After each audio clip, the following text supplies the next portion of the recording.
أشهد أن محمد رسول الله۔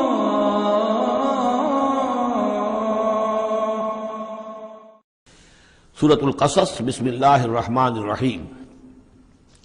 یہ جو 8 صورتیں ہیں ان میں نوٹ کر لیجئے کہ 4 صورتیں یہ ایک مزاج کی ہیں تقریباً۔ سورۃ الفرقان، سورۃ الشعراء، سورۃ النمل، سورۃ القصص، یہ آخری ہے، اس چوکے کے اندر یہ آخری ہے۔ پھر 4 وہ ہیں کہ جن میں وہ بالکل نمایاں قدر مشترک ہے کہ اس میں الف لام میم الف لام میم الف لام میم الف لام میم، تو 4 کے یہ 2 سب گروپس ہیں ان 8 صورتوں کے۔ لیکن پہلے سب گروپ میں سے ایک صورت وہ ہے کہ جو بغیر حروف مقطعات کے ہے، باقی 2 تحسین میم سے، ایک تحسین سے۔ اور ایک نقطہ یہ نوٹ کر لیجئے کہ اکثر و بیشتر صورتیں جو آئی ہیں، طٰہٰ، سورہ طٰہٰ جو ہے اس میں توئے آئی ہے شروع میں، اور اس میں بھی اکثر و بیشتر حصہ حضرت موسیٰ علیہ السلام کے واقعات پر مشتمل ہے۔ یہ تحسین میم، تحسین، ان میں بھی آپ نے حضرت موسیٰ کا ذکر جو ہے ہر صورت کے اندر موجود ہے۔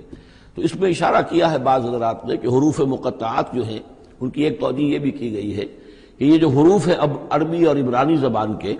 یہ چیزوں کی اشکال سے اخذ کیے گئے ہیں۔ بعض زبانوں کے حروف جو ہیں وہ آوازوں پر مبنی ہیں، اور بعض کے جو ہے جیسے چینی زبان ہے وہ بھی چیزوں کی شکلوں سے وہ ان کے الفابیٹس بنے ہیں۔ تو عبرانی اور عربی کے بھی جو ہیں وہ اصل میں چیزیں یا اشیاء، ان کی شکلوں سے انہوں نے حروف اپنے اخذ کیے ہیں۔ مثلا توئے کو وہ لکھتے ہیں سانپ کی طرح،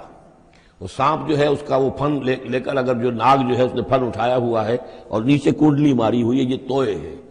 تو تو جو ہے وہ گویا کہ سانپ کی علامت ہے، نون جو ہے وہ مچھلی کی علامت ہے۔ نون یوں کر کے اور ایک طرف اس کے نقطہ ڈال دے تو بالکل مچھلی، آپ نے کبھی دیکھا ہوگا تو اکثر و بیشتر جو بھی ڈرائنگز ہوتی ہیں، پینٹنگز ہوتی ہیں، وہ مچھلی کی شکل نون کی ہے، اس لیے ذن نون کہا گیا، مچھلی والا۔ اور قرآن مجید میں ایک سورت ہے سورہ نون، جس کا اختتام ہوتا ہے حضرت یونس علیہ السلام کے ذکر پر کہ جو مچھلی کے پیٹ میں جن کو اللہ نے پہنچا دیا تھا۔ تو اس اعتبار سے حروف مقطعات میں سے بعض چیزیں جو ہیں مناسبت والی نظر آتی ہیں۔ تو یہ جو صورتیں ہیں، سورہ شعراء اس میں بڑی تفصیل کے ساتھ آیا ہے،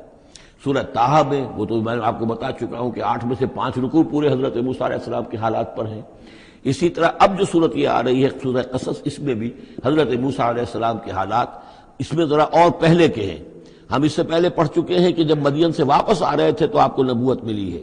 لیکن مدین پہنچ کیسے گئے، یہ واقعہ آپ کو سورہ قصص میں ملے گا کہ یہ جو تو گویا کہ اس تدریج سے حضرت موسیٰ کے حالات آ رہے ہیں کہ جیسے کہ جو آخری دور کے تھے ان کی زندگی کے وہ پہلے آئے ہیں، سورہ بقرہ میں، سورہ اعراف میں، پھر اس کے بعد جو ہے اس سے پہلے کے وہ پھر آپ کو 3 صورتوں میں ملے ہیں، اور بالکل ابتدائی دور کی جو چیزیں وہ سورہ قصص میں ملیں گی۔ طاسیم میم تلک آیات الکتاب المبین، یہ ایک روشن کتاب کی آیات ہیں۔ نتلو علیک من نبأ موسیٰ وفرعون بالحق لقوم یؤمنون۔ اب دیکھیں یہاں شروع ہی سے بات ہو رہی ہے حضرت موسیٰ علیہ السلام کے بارے میں۔ ہم سناتے ہیں آپ کو کچھ احوال موسیٰ کے اور فرعون کے، بالحق، حق کے ساتھ، لقوم یؤمنون، ان لوگوں کے لیے جو ایمان لاتے ہیں یا ایمان لائیں یا ایمان والے ہیں۔ ان فرعون علا فی الارض، یقیناً فرعون نے بہت سرکشی کی تھی زمین میں، بہت ادھم مچایا تھا۔ وجعل اہلہا شیعا، اور زمین میں بسنے والوں کو اس نے طبقات میں یا گروہوں میں تقسیم کر دیا تھا، حاکم اور محکوم۔ ایک قوم جو ہے قبطی وہ حاکم تھی اور بنی اسرائیل محکوم۔ یستضعف طائفۃ منہم، اس نے دبایا ہوا تھا نیچے ایک گروہ کو، بنی اسرائیل کو دبایا ہوا تھا اور شدید ان کے اوپر جو ہے سختیاں ہو رہی تھیں۔ یذبح ابناہم، ان کے بیٹوں کو ذبح کر دیتا تھا، یستحیی نساءہم، اور زندہ رکھتا تھا ان کی بیویوں کو، ان کی عورتوں کو۔ انہ کان من المفسدین، یقیناً وہ فساد مچانے والوں میں سے تھا۔ وَنُرِيدُ أَن نَّمُنَّ عَلَى الَّذِينَ اسْتُضْعِفُوا، اور ہم نے یہ ارادہ کیا کہ ہم احسان کریں ان پر کہ جو دبا لیے گئے ہیں، جنہیں ستایا جا رہا ہے، دبایا جا رہا ہے، پیسا جا رہا ہے، جن پر ظلم ہو رہا ہے، ہم ان پر احسان فرمائیں۔ فی الارض، زمین میں۔ وَنَجْعَلَهُمْ أَئِمَّةً، اور ہم انہی کو امام بنائیں، اب ان کو دنیا میں طاقت دیں، سربلندی دیں۔ وَنَجْعَلَهُمُ الْوَارِثِينَ، اور انہی کو ہم وارث بنا دیں۔ وَنُمَكِّنَ لَهُمْ فِي الْأَرْضِ، اور ان کو زمین میں تمکن عطا کریں۔ وَنُرِيَ فِرْعَوْنَ وَحَامَانَ وَجُنُودَهُمَا مِنْهُمْ مَا كَانُوا يَحْذَرُونَ، اور دکھا دیں فرعون کو بھی اور حامان کو بھی، حامان ان کا وزیر تھا،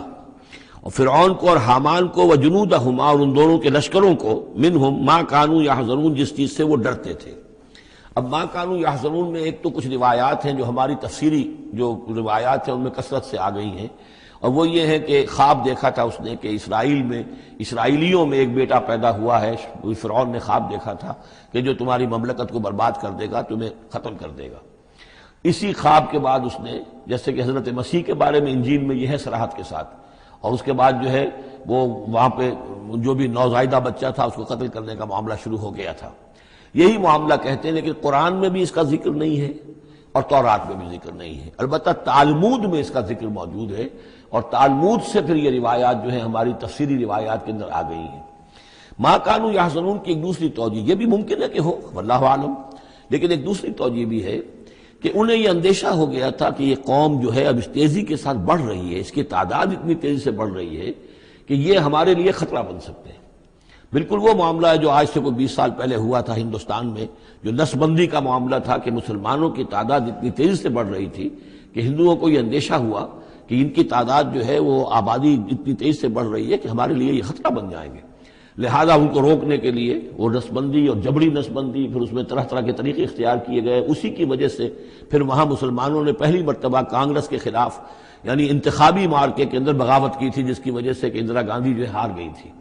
تو یہ معاملہ جو ہے محسوس ہوتا ہے کہ وہاں یہ محسوس کیا جا رہا تھا کہ یہ جس تیزی کے ساتھ ان کی افزائش نسل ہو رہی ہے یہ ہمارے لیے خطرہ بن سکتے ہیں۔ یہ وجہ ہے کہ ان کے بچوں کو جو نرینہ اولاد ہے انہیں قتل کیا جا رہا تھا۔ بہرحال یہ دونوں توجیحات ممکن ہے، واللہ عالم۔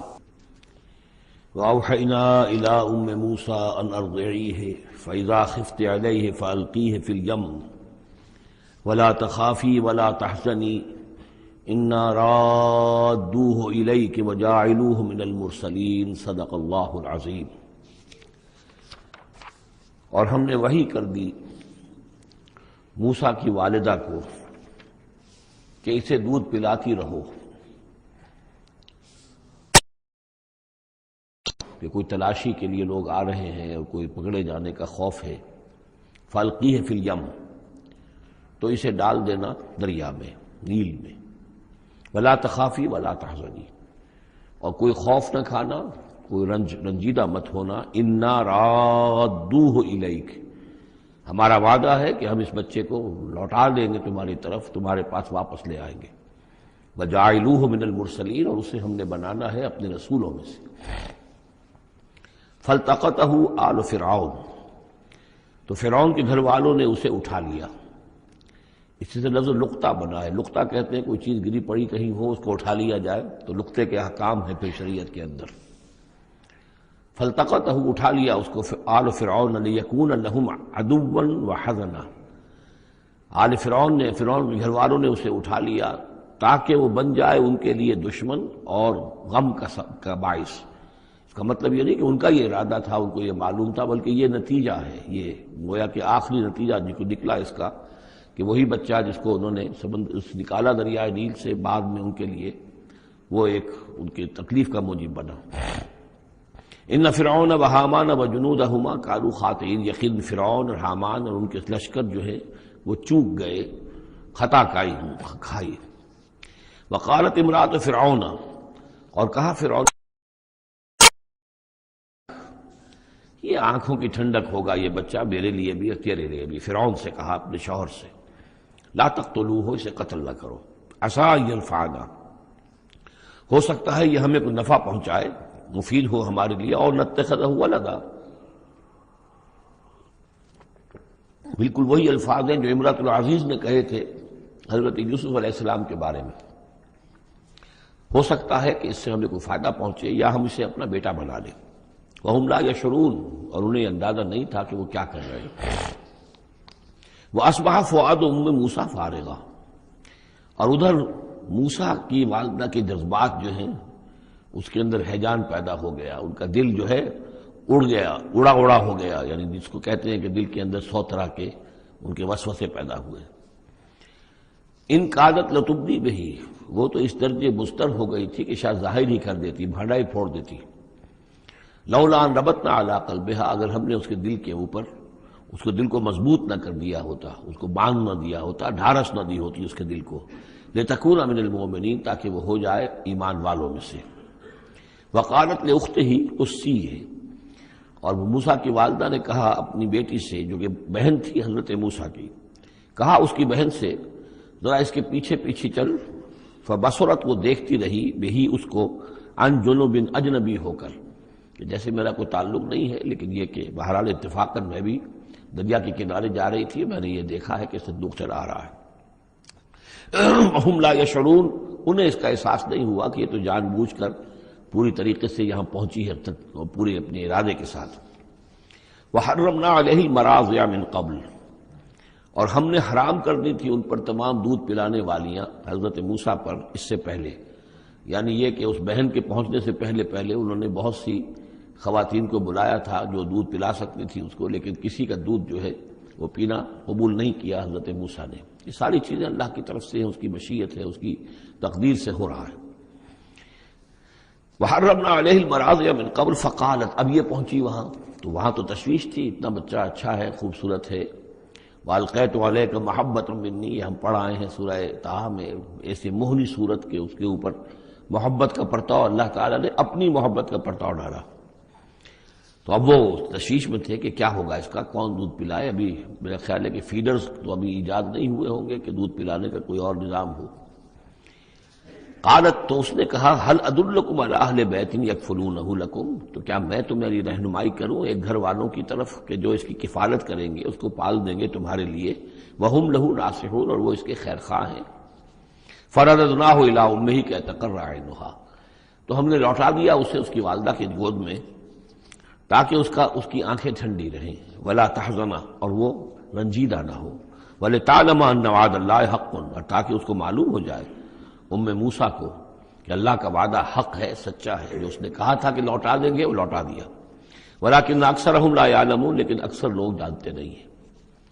ولما بلغ اشدہ واستوى آتیناہ حکما وعلما، اور جب وہ پوری قوت کو پہنچا، جوانی کو پہنچا، بھرپور جوانی کو، اپنی پوری پختگی کو پہنچ گیا، استوا، اور وہ گویا کہ تمام جو ان کے ظاہری اور باطنی قواہ ہیں وہ پورے ایک اعتدال کے ساتھ جم گئے۔ آتیناہ حکما وعلما، ہم نے اسے حکم اور علم عطا فرمایا۔ اس سے یہ بھی مراد دی جا سکتی ہے کہ اسی وقت ان کو یہ نبوت جو ہے وہ مل گئی، لیکن یہ کہ عام خیال یہ ہے کہ نبوت بعد میں ملی ہے۔ تو حکم، حکمت اور علم دیا۔ وَكَذَلِكَ نَجْزِي الْمُحْسِنِينَ، اور اسی طرح ہم بدلہ دیتے ہیں احسان کی روش اختیار کرنے والوں کو، نیکوکاروں کو۔ وَدَخَلَ الْمَدِينَةَ عَلَىٰ حِينِ غَفْلَةٍ مِّنْ أَهْلِهَا، اور ایک روز وہ داخل ہوئے گاؤں میں، شہر میں، ایسے وقت میں کہ اس کے شہر کے لوگ جو ہیں غفلت میں تھے۔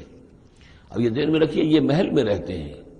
اور محل آپ کو معلوم ہے شہر سے باہر ہوتے ہیں، علیحدہ ہوتے ہیں، اور بستی جہاں پر کہ زیادہ وہ جو بھی ہے ڈاؤن ٹاؤن جسے آج کل کہا جاتا ہے، وہ ان کا شہر کا مرکزی مقام ہوگا، اور یا تو یہ کہ اعلیٰ صبح کا وقت ہوگا جبکہ ابھی لوگ بری طرح بیدار نہیں ہوئے ہیں، گھروں میں ہیں، یا یہ کہ دوپہر کا وقت ہو کہ جس میں لوگ قیلولہ کر رہے ہیں۔ وہ داخل ہوئے، دخل المدینۃ علی حین غفلۃ من اہلہا، جبکہ اس کے آپ لوگ جو ہیں وہ غفلت میں تھے۔ فوجد فیہا رجلین یقتتلان، تو پایا اس میں دو اشخاص کو لڑتے ہوئے۔ ھذا من شیعتہ، یہ اس کی قوم میں سے تھا، یعنی ایک تو تھا اسرائیلی، وھذا من عدوہ، اور دوسرا تھا کہ جو اس کے دشمنوں میں سے تھا، یعنی وہ قبطی تھا۔ فاستغاثہ الذی من شیعتہ، تو مدد مانگی اور دہائی دی اس شخص نے جو موسیٰ کی قوم میں سے تھا، علی الذی من عدوہ، اس کے مقابلے میں کہ جو دشمن قوم سے تعلق رکھتا تھا۔ فوقظہ موسیٰ، تو حضرت موسیٰ نے اس کی مدد کے لیے اقدام کیا اور ایک مکہ رسید کیا اس کو، فقضى علیہ، اور اس کا کام تمام کر دیا، اس ایک ہی ضرب سے وہ شخص ہلاک ہو گیا۔ قال ھذا من عمل الشیطان، اب تنبہ ہوا کہ یہ تو شیطان کا معاملہ ہو گیا، شیطان کا عمل ہوا۔ انہ عدو مضل مبین، ان کی نیت قتل کرنے کی نہیں تھی، لیکن یہ ہے کہ وہ ضرب ایسی شدید لگی کہ وہ مر گیا۔ انہ یقیناً شیطان جو ہے وہ تو دشمن ہے اور گمراہ کرنے والا ہے کھلا۔ قال رب انی ظلمت نفسی فاغفر لی، فغفر لہ، انہوں نے عرض کیا اللہ سے، پروردگار میں نے ظلم کیا اپنی جان پر، پس مجھے بخش دے، اور پس اللہ نے اسے بخش دیا۔ انہ هو الغفور الرحیم، یقیناً وہ غفور ہے اور رحیم ہے، بخشنے والا، رحم فرمانے والا۔ قال رب بما انعمت علی فلن اکون ظہیرا للمجرمین، تو اب انہوں نے وعدہ کیا پروردگار تو نے جو مجھ پر انعام فرمایا اور مجھے بخش دیا ہے تو میں اب آئندہ کبھی بھی مددگار نہیں بنوں گا کسی بھی مجرم کا، کسی غلط کار شخص کا۔ فاصبح فی المدینۃ خائفا یترقب، اب صبح کے وقت ان پر جو ہے شہر کے اندر، وہ صبح ہوئی انہیں، صبح کو جب اٹھے، خائفا، اب خوف طاری تھا کہ مجھ ایک شخص قتل ہو گیا ہے، کس نے قتل کیا ہے، بہت کافی دھوم مچی ہوئی ہوگی، کس نے قتل کیا ہے، قاتل کون ہے، اب یہ کہ راز کھل نہ جائے، لوگوں کو معلوم نہ ہو جائے۔ خائفا یترقب، خوف زدہ بھی تھے اور ادھر ادھر دیکھ رہے تھے چوکنے ہو کر کہ کہیں سے کوئی آہٹ، کوئی کسی جگہ سے کوئی ایسی بات تو نہیں آ رہی کہ میرا جرم معلوم ہو گیا ہو۔ فَإِذَا الَّذِي اسْتَنصَرَهُ بِالْأَمْسِ يَسْتَصْرِخُهُ، تو اچانک دیکھا کہ وہی شخص جس نے کل ان سے مدد مانگی تھی وہ پھر چلا رہا ہے، فریاد کر رہا ہے کہ میری مدد کیجیے۔ قال له موسیٰ انک لغوی مبین، حضرت موسیٰ علیہ السلام نے فرمایا کہ مجھے معلوم ہوتا ہے کہ تم ہی زیادہ شریر ہو، صریح، کل بھی تمہاری لڑائی ہو رہی تھی ایک قبطی کے ساتھ اور میرے ہاتھوں وہ قبطی مارا گیا بغیر میرے کسی ارادے کے، آج پھر تم نے ایک جھگڑا مول لے رکھا ہے، تو معلوم ہوتا کہ تم ہی ہو غوی، حد سے بڑھنے والے اور مبین، کھلا۔ فلما اراد ان یبطش بالذی هو عدو لہما، یہ بات تو کہی اس اسرائیلی سے، لیکن کوشش یہ کی، ارادہ کیا کہ دوسرا جو دشمن قوم سے تھا اس کو پکڑ لیں، یعنی جو زیادتی کر رہے تھے، اب مارا نہیں لیکن پکڑنے کے لیے، تاکہ وہ شخص جو ہے اسرائیلی کو مار نہ سکے، تو اس کو پکڑے، آگے جب بڑھے کہ اس کو پکڑے، وہ یہ شخص سمجھا وہ اسرائیلی کی غالباً مجھے سزا دینے کے لیے آ رہا ہے، جو کہا یہ تھا کہ انک لغوی مبین، تو چونکہ اس الفاظ اس کی طرف تھے اور پکڑ رہے تھے اس کو، اس نے سمجھا کہ مجھے پکڑنے کے لیے یہ اقدام کر رہے ہیں۔ قال یا موسیٰ، اب وہ خود بول اٹھا، چیخ اٹھا، اس نے کہا اے موسیٰ ترید ان تقتلنی، کیا تم چاہتے ہو کہ مجھے قتل کر دو، کما قتلت نفسا بالامس، جیسے کہ تم نے ایک جان کو کل قتل کر دیا تھا۔ گویا کہ خود اس نے بھانڈا پھوڑ دیا کہ وہ کل جو قتل ہوا تھا وہ اصل میں موسیٰ علیہ السلام کے ہاتھوں ہوا۔ ان ترید الا ان تکون جبارا فی الارض، اے موسیٰ واقعتاً تمہارا جو ارادہ ہے وہ صرف یہ ہے کہ تم زمین میں زبردستی تم بڑے یہاں پر جابر بن جاؤ، وما ترید ان تکون من المصلحین، اب چونکہ وہ شریر شخص تھا، خود بدمعاش تھا، چاہے اسرائیلی تھا، لیکن اس کا جو کردار سامنے آ رہا ہے وہ یہ ہے، وما ترید ان تکون من المصلحین، اور تم نہیں چاہتے کہ تم مصلحین میں سے بنو، اصلاح کرنے والوں میں سے۔ وجاء رجل من اقصى المدینۃ یسعی، اب یہ کہ ہو سکتا ہے عین اسی وقت ایسا ہوا ہو یا کچھ دنوں کے بعد ہوا ہو، آیا ایک شخص دوڑتا ہوا مدینے کے پرے سے، اقصى المدینہ، مدینے کا دور کا حصہ تھا، وہی جیسا کہ میں نے عرض کیا ہوں کہ ان کے محلات اور بڑے بڑے سرداروں کے وہ تو باہر کے قرب ہوں گے اور وہیں پر فرعون کا محل بھی ہوگا، وہاں سے ایک شخص دوڑتا ہوا آیا، جاء رجل من اقصى المدینۃ، شہر کے پرلے سرے سے ایک شخص آیا، یسعی، دوڑتا ہوا، قال یا موسیٰ، اور اس نے یہ کہا کہ اے موسیٰ ان الملأ یأتمرون بک، یہ جو درباری لوگ ہیں، جو سردار ہیں قوم کے، وہ اس وقت مشورہ کر رہے ہیں تمہارے بارے میں، لیقتلوک، کہ تمہیں قتل کر دیں، یعنی اب وہاں پر ہو رہی ہے، یہ قرارداد پیش ہو چکی ہے اور تمہارے قتل کے اوپر ان کا اتفاق ہونے والا ہے، یعنی یہ کہ اب یہ کھل بھی گیا کہ انہوں نے ان کے ہاتھوں ایک قبطی مارا گیا ہے۔ ویسے بھی وہ سمجھتے ہوں گے کہ یہ جو ہماری ایک غلام قوم کا ایک فرد جو ہے، ہم نے چونکہ اپنے ہاں ہی رکھ کر اسے پالا ہے تو اس کے اندر اتنی سرکشی پیدا ہو گئی ہے، اور اگر اس نے ہماری اس غلام قوم کے اندر کوئی آزادی کی روح پھونک دی اور وہ کھڑے ہو گئے تو ہمارے لیے تو بڑا معاملہ جو ہے وہ مشکل ہو جائے گا، لہذا بہتر یہ ہے کہ اس کو قتل کر دیا جائے۔ ان الملأ یأتمرون بک لیقتلوک فاخرج انی لک من الناصحین، تو اب یہاں سے جان بچا کر چلے جاؤ، اس لیے کہ میں تمہارا خیر خواہ ہوں، میں تمہیں صحیح بات جو ہے تمہاری بھلائی کی بتا رہا ہوں۔ فخرج منها خائفا یترقب، تو نکلے وہاں سے حضرت موسیٰ علیہ السلام ڈرتے ہوئے، اور وہی یترقب، اب ادھر سے بھی جب کسی شخص کو ایسا اندیشہ ہو تو ذرا سی آہٹ جو ہے اسی پر وہ چوکنا ہوتا ہے، تو وہی کیفیت ان کی تھی۔ قال رب نجنی من القوم الظالمین، انہوں نے اللہ سے دعا کی پروردگار مجھے نجات دے اس ظالموں کی قوم سے۔ ولما توجہ تلقاء مدین، اور جب وہ اب انہوں نے رخ کیا مدین کی طرف، اتنا جو رافیہ اب آپ کے سامنے ہے وہ سینائی پیننسولا، وہی تکون، اس کے اس سائڈ پر مدین کا علاقہ ہے، اس سائڈ پر مصر ہے، بیچ میں سینائی پیننسولا ہے۔ اب یہاں سے یہ چلے ہیں تو پورا یہ جو ان کو اب سینائی کا علاقہ ہے، صحرائے سینا، یہ کراس کرنا ہے اور مدین جانا ہے۔ فلما توجہ تلقاء مدین، جب انہوں نے رخ کیا اپنا مدین کی جانب، قال تو کہا عسیٰ ربی ان یہدینی سواء السبیل، امید ہے مجھے کہ میرا رب مجھے راستہ دکھائے گا سیدھی راہ کا، یعنی یہ کہ میں کہیں بھٹک نہیں جاؤں گا۔ میں اس صحرا کے اندر، ظاہر بات ہے صحرا میں نقدت میں کوئی آدمی غلط راستے پر پڑ جائے تو ویسے ہلاک ہو جائے گا۔ عسیٰ ربی، مجھے امید ہے کہ میرا رب مجھے راستہ بتائے گا اور صحیح راستے پر چلائے گا، سیدھی راہ پر۔ ولما ورد ماء مدین، اب کتنی دیر لگی ہوگی، کتنا وقت لگا ہوگا، جب مدین کے کنویں پر پہنچے۔ مدین کی آبادی ہے، اس کے باہر کنواں ہے، کنویں کے اوپر جو ہے رہٹ چل رہے ہیں، یا کنویں سے پانی کھینچ کر پلایا جا رہا ہے جانوروں کو، بھیڑوں بکریوں کو اور جانوروں کو۔ وجد علیہ امتن، پایا انہوں نے وہاں پر ایک قوم کو، ایک گروہ کو، من الناس یسقون، لوگوں میں سے ایک گروہ وہاں جمع تھا اس کنویں پر، پانی پلا رہے تھے۔ کسے پلا رہے تھے؟ اپنے اپنے جانوروں کو، بھیڑیں بکریاں تھیں سب کے پاس، وہ کھینچ کھینچ کر پانی جو ہے وہ کہیں ڈالتے تھے کہ جہاں سے پھر ان کی بھیڑیں بکریاں پانی پیتی تھیں۔ ووجد من دونہم امرأتین تذودان، اور ان کے پرے انہوں نے دیکھا کہ دو عورتیں ہیں جو اپنی بکریوں کو روک کر، تھام کر کھڑی ہیں، یعنی بکریاں چاہتی ہوں گی پیاس کی وجہ سے پانی کی طرف آنا، لیکن وہ انہیں روک رہی تھی کہ نہیں ابھی ہماری باری نہیں ہے، رکھیوں روک رہی تھی۔ قال ما خطبکما، حضرت موسیٰ نے ان دونوں سے سوال کیا یہ آپ لوگوں کا کیا معاملہ ہے، کیوں آپ کھڑی ہیں یہاں؟ قالتا لا نسقی حتی یصدر الرعاء، انہوں نے کہا کہ ہم نہیں اپنے اس گلے کو پانی پلا سکتی جب تک کہ یہ تمام چرواہے چلے نہ جائیں۔ یہ چرواہے جو ہیں پانی پلا کے جب چلے جاتے ہیں اپنے گلوں کو لے کر، پھر ہم جاتی ہیں اور جا کر اپنے ان بھیڑوں بکریوں کو پانی پلاتی ہیں۔ وہ ابونا شیخ کبیر، ہمارا والد جو ہے وہ بہت بوڑھے شخص ہیں، ضعیف ہیں، مطلب یہ کہ کوئی مرد، جوان مرد ہے نہیں، والد ہیں گھر میں تو وہ بوڑھے ہیں، یہ کام جو کہ مردوں کی کرنے کا تھا وہ ہمیں عورتوں کو کرنا پڑ رہا ہے۔ اب ظاہر بات ہے کہ ان چرواہوں سے کون جھگڑے، تو اس لیے کہ ہم اس میں جو ہے اپنی باری کے معاملے میں ہم نے یہی طے کیا ہوا کہ یہ سب پانی پلا کے چلے جائیں اپنے اپنے ریوڑ لے کر، تو پھر ہم پانی پلاتی ہیں۔ فسقا لہما، حضرت موسیٰ علیہ السلام تو تھے قوی ہیکل تھے، انہوں نے کہا نہیں، ان کی وہ غیرت جو ہے، انہوں نے پانی پلایا، ادھر ادھر ہٹایا ان کو جو بھی چرواہے تھے، اور ان کو پانی کھینچ کر پلایا ان کی بھیڑوں بکریوں کو۔ ثم تولی الی الظل، اب وہ تو لے کر اپنی بھیڑوں بکریوں کو چلی گئی اپنے گھر،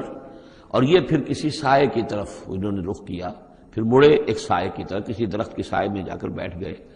اور انہوں نے اب دعا مانگی۔ قال رب انی لما انزلت الی من خیر فقیر، یہ بڑی اہم دعا ہے، یاد کر لینی چاہیے۔ اے اللہ، جو خیر بھی تو میری جھولی میں ڈال دے میں اس کا محتاج ہوں۔ یہ انتہائی عاجزی کی دعا ہے۔ اب ایک شخص ہے،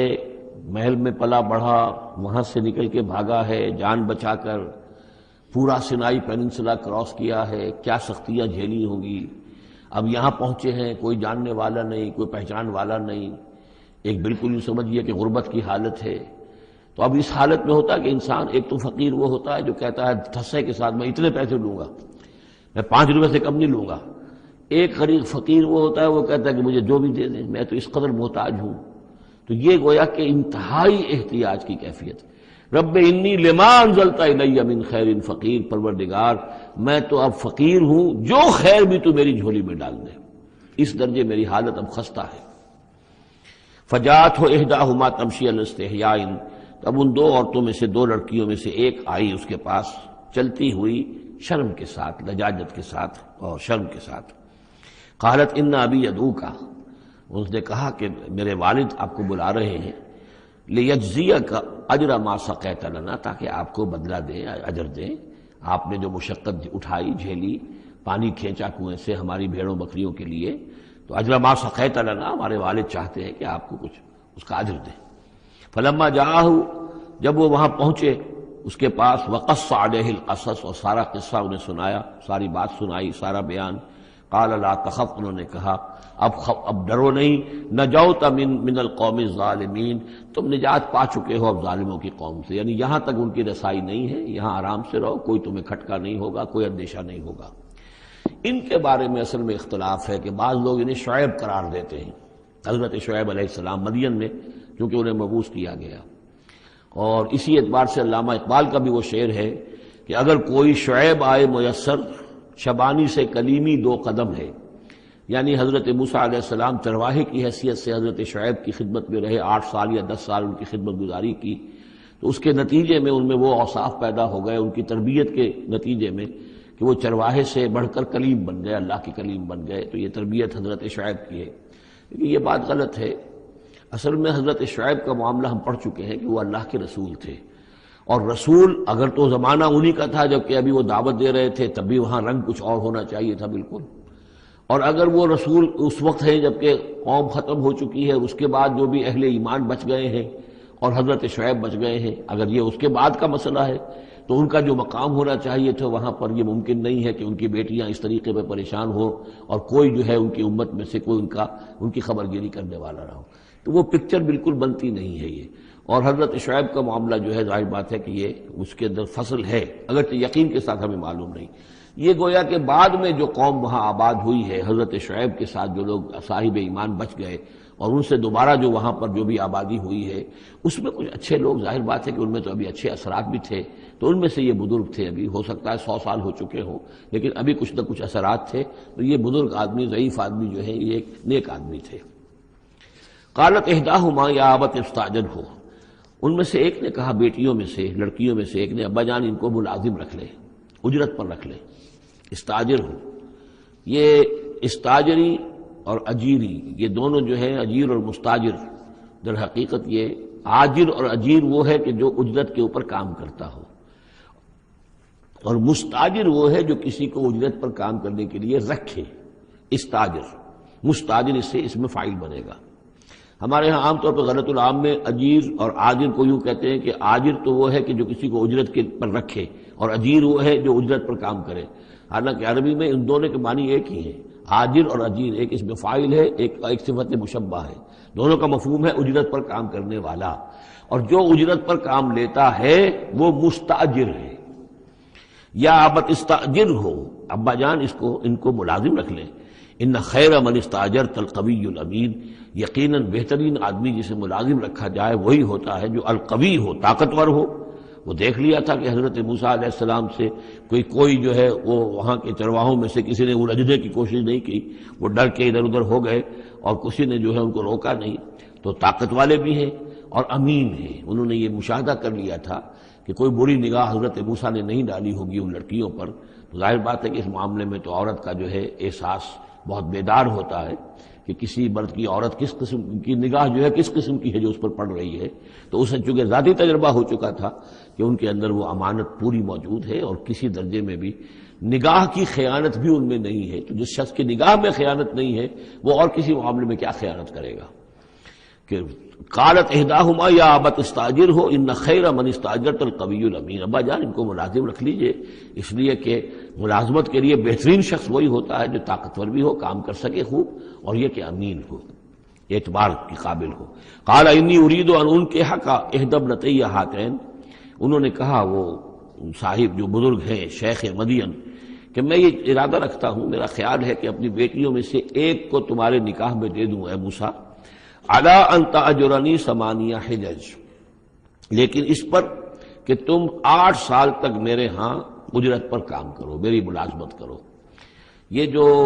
مہر کا معاملہ ہے یہ پھر پچھلے زمانے میں ایسا ہی ہوگا جیسے آج کل پٹھانوں میں بھی ہوتا ہی ہے ابھی، کہ وہ مہر جو ہے وہ والدین لے لیتے ہیں رقم جو ہے، گویا کہ وہ اس لڑکی کو جو پالا ہے پوسا ہے تو یہ در حقیقت اس کا بدل ہے وہ جو لے رہے ہیں کہ ہم نے اس کو پالا پوسا، آپ تمہارے حوالے کر رہے ہیں تو ہمیں اس کی رقم دو، جبکہ اسلام میں آ کر اس کو بدل دیا گیا ہے، مہر جو ہے لڑکی کا حق ہے، وہ اس کے والدین کا حق نہیں ہے۔ البتہ اس وقت معلوم ہوتا ہے کہ رواج یہی تھا کہ چونکہ اپنی بیٹی نکاح میں دینے کے لیے تیار ہو رہے ہیں تو اس کے عوض اپنی ملازمت کروانا چاہتے ہیں کہ تم میری ملازمت کرو، میری خدمت کرو 8 برس تک، تو یہ گویا کہ بدل ہو جائے گا اس کا کہ میں اپنی ایک بیٹی کا نکاح تم سے کر دوں گا۔ فَإِنْ أَتْمَمْتَ 10 فَمِنْ عِنْدِكَ، اور اگر تم 10 سال کر دو تو یہ تمہاری طرف سے ہے، یہ گویا کہ تمہاری طرف سے ایک احسان ہوگا۔ 8 سال پورے کر دو، اس میں محنت کرو، یہاں مزدوری کرو، میرے بھیڑوں بکریوں کو چراؤ اور گھر کے کام کرو، تو پھر میں اپنی بیٹی تمہارے حوالے کر دوں گا، اس کا نکاح کر دوں گا تم سے۔ یا یہ کہ 10 سال کر دو تو یہ تمہاری طرف سے اضافی بات ہوگی۔ وما اريد ان اشق عليك، اور ساتھ ہی یہ بھی دیکھ لو میں تم پر کوئی سختی کرنے کا ارادہ نہیں رکھتا،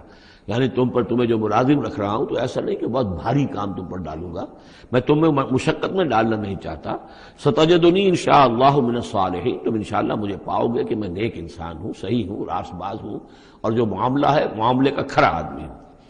قال ذلک بینی و بینک، حضرت موسیٰ نے فرمایا ٹھیک ہے، یہ پھر میرے اور آپ کے درمیان یہ بات طے ہو گئی۔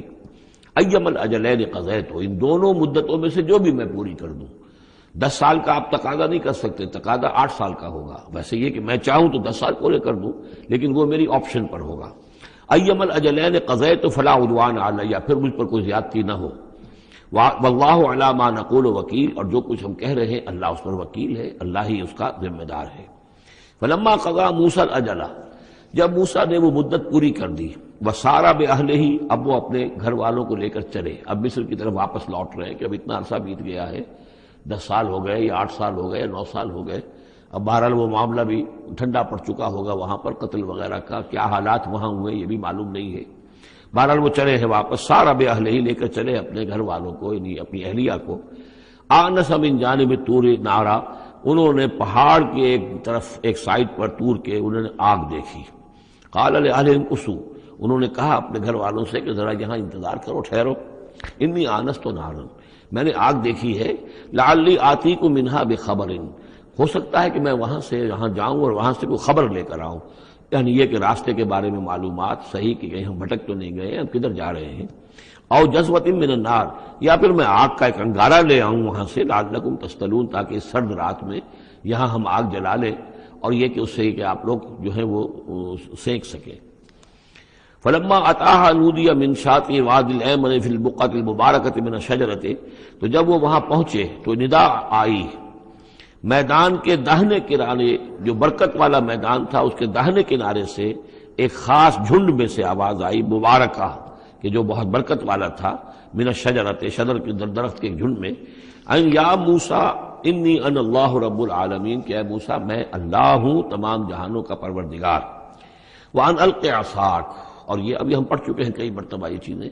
اور اب ڈال دو زمین پر اپنی لاٹھی۔ فلما رآہا تہتز کانہا جان، جب انہوں نے دیکھا کہ وہ تو حرکت کر رہی ہے جیسے کہ سانپ ہو، ولا مدبرا ولم يعقب، یہی وہاں پہ آ چکا، سورۃ النمل میں بھی آ چکا ہے۔ تو موسیٰ علیہ السلام جو ہے وہاں سے پیٹھ موڑ کر بھاگے اور انہوں نے پیچھے مڑ کر نہیں دیکھا۔ یا موسیٰ اقبل، اللہ نے فرمایا اے موسیٰ نہیں، آؤ، اقبل ولا تخف، اور ڈرو نہیں، انک من الآمنین، یقیناً تم بالکل امن میں ہوگے، تمہیں کوئی غضب نہیں پہنچے گا۔ اسلک یدک فی جیبک، اور اپنا ہاتھ جو ہے ذرا اپنے گریبان میں ڈالو، تخرج بیضاء من غیر سوء، وہ نکلے گا سفید ہو کر بغیر اس کے کہ اس میں کوئی بیماری ہو یا اس میں کوئی اور برائی پیدا ہو۔ وَاضْمُمْ يَدَكَ إِلَيْكَ جَنَاحَكَ مِنَ الرَّهْبِ، اور اگر کبھی تمہیں کوئی خوف لاحق ہو تو ذرا اپنے بازو کو اپنی بغل کے ساتھ اچھی طرح جوڑ لینا۔ یہ گویا کہ کوئی خاص ترکیب بتائی گئی ہے کہ اس طریقے سے خوف کے اثرات جو ہیں وہ زائل ہو جائیں گے۔ فَذَانِكَ بُرْهَانَانِ مِن رَبِّكَ، باقی وہ دو جو ہیں وہ ہم نے تمہیں برہانے دی ہیں، جو یہ دلیلیں دی ہیں، نشانیاں دی ہیں، معجزے دیے ہیں۔ ذَانِكَ بُرْهَانَانِ مِن رَبِّكَ إِلَىٰ فِرْعَوْنَ وَمَلَئِهِ، کہ اب تم فرعون اس کے سرداروں کے پاس جاؤ، انہم کانوا قوما فاسقین، یقیناً وہ ایک فاسق اور فاجر اور سرکش قوم بن گئے ہیں۔ قال رب انی قتلت منہم نفسا، حضرت موسیٰ نے عرض کیا پروردگار میں نے ان کی قوم کے ایک شخص کو قتل کر دیا تھا، فاخاف ان یقتلون، مجھے تو اندیشہ یہ ہے کہ جیسے ہی میں وہاں جاؤں گا وہ مجھے قتل کر دیں گے۔ یعنی ایک تو یہ کہ میں خاموشی سے جاؤں، جا کر کہیں چھپ جاؤں، کہیں پتہ بھی نہ چلے کہ موسیٰ آ گئے، کہاں آ گئے، کہیں جا کر آباد ہو جاؤں۔ ایک یہ کہ میں جاؤں اور فرعون کے ہاں جاؤں اور جا کر وہاں پیغام پیش کروں، تو اس میں تو مجھے اندیشہ یہ ہے کہ فوری طور پر مجھ پر مقدمہ قائم ہوگا اور مجھے قتل کر دیا جائے گا۔ وَأَخِي ہارون، اور میرا جو بھائی ہارون ہے، میرے بڑے بھائی، ہوا افصح منی لسانا، ان کی زبان مجھ سے زیادہ صاف ہے، وہ گفتگو کرنے میں زیادہ مہارت رکھتے ہیں۔ فَأَرْسِلْهُ مَعِيَّ، تو انہیں بھی میرے ساتھ بھیج دیجئے، رِدْءً، میری مدد کے لیے، یصدقنی، تاکہ وہ میری تصدیق کریں، انی اخاف ان یکذبون، مجھے اندیشہ ہے کہ وہ مجھے جھٹلائیں گے۔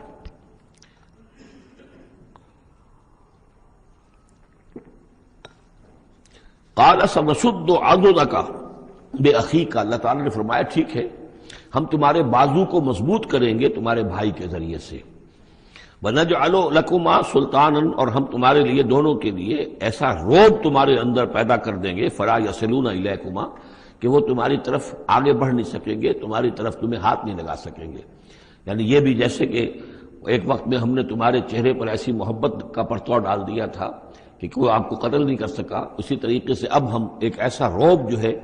آپ کی شخصیت کے اندر، تمہاری شخصیت جو ہے پیدا کر دیں گے تم دونوں کی، کہ کوئی شخص تمہارے خلاف کوئی اقدام نہیں کر سکے گا۔ بِآیاتنا انتما ومن اتبعکم الغالبون، اور یقیناً ہماری آیات کی بدولت تم دونوں اور جو بھی تم دونوں کی پیروی کریں گے وہی غالب رہیں گے۔ فلما جاءهم موسیٰ بآیاتنا، تو جب موسیٰ پہنچے ان کے پاس ہماری آیات کے ساتھ، بینات، روشن آیات لے کر، قالوا ما ھذا الا سحر مفترى، انہوں نے کہا یہ تو نہیں ہے کچھ بھی سوائے اس کے کہ جادو ہے جو افطرا ہو رہا ہے، گھڑا ہوا ہے۔ وما سمعنا بھذا فی آبائنا الاولین، اور ہم نے ایسی کوئی بات اپنے پہلے آباء نہیں سنی۔ نئی بات لے کر آئے ہو کہ اللہ جو ہے اس کائنات کا خالق، اس نے کسی کو رسول بنا کر بھیجا ہے اور وہ اس کا نمائندہ ہے اور اس کی بات ماننی پڑے گی، ہم نے تو یہ بات پہلے کبھی سنی نہیں ہے۔ وقال موسیٰ ربی اعلم بمن جاء بالہدی من عنده، موسیٰ نے کہا میرا پروردگار خوب جانتا ہے کہ کون ہدایت لے کر آیا ہے اس کے پاس سے، یعنی اللہ کے علم میں ہے۔ ومن تکون له عاقبۃ الدار، اور میرا رب جانتا ہے کہ کس کے لیے ہے آخرت کا گھر۔ انہ لا یفلح الظالمون، یقیناً ظالم فلاح نہیں پاتے۔ وقال فرعون یا ایھا الملأ ما علمت لکم من الہ غیری، اور کہا فرعون نے کہ اے میرے سرداروں، اے میرے درباریوں سرداروں، ما علمت لکم من الہ غیری، میں نہیں جانتا تمہارے لیے اپنے سوا کوئی الہ، میں الہ ہوں تمہارا، میں مالک ہوں، میں خالق تو نہیں لیکن میں ایک رب ہوں یہاں اس معنی میں کہ میرا حکم ہے، میری حکومت ہے، میری مرضی چلتی ہے، یہ میرا اختیار ہے، اس کے سوا میں کسی کو رب ماننے کو تیار نہیں،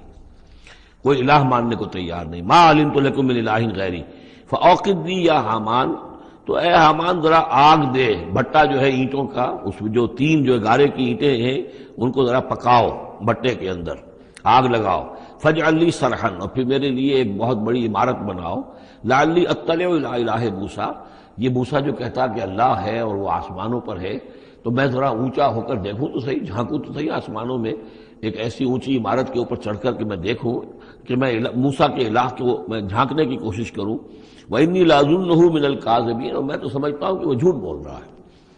وَاسْتَكْبَرَ هُوَ وَجُنُودُهُ، استکبار کیا، گھمنڈ کیا، تکبر کیا اس نے بھی اور اس کے لشکروں نے بھی، فی الارض، زمین میں، بغیر الحق، نا حق، انہیں کوئی اختیار، کوئی حق اس کا حاصل نہیں تھا۔ وَظَنُّوا أَنَّهُمْ إِلَيْنَا لَا يُرْجَعُونَ، اور انہوں نے یہ گمان کیا کہ وہ ہماری طرف لوٹائے نہیں جائیں گے۔ فَأَخَذْنَاهُ وَجُنُودَهُ فَلَمَزْنَاهُمْ فِي الْيَمِّ،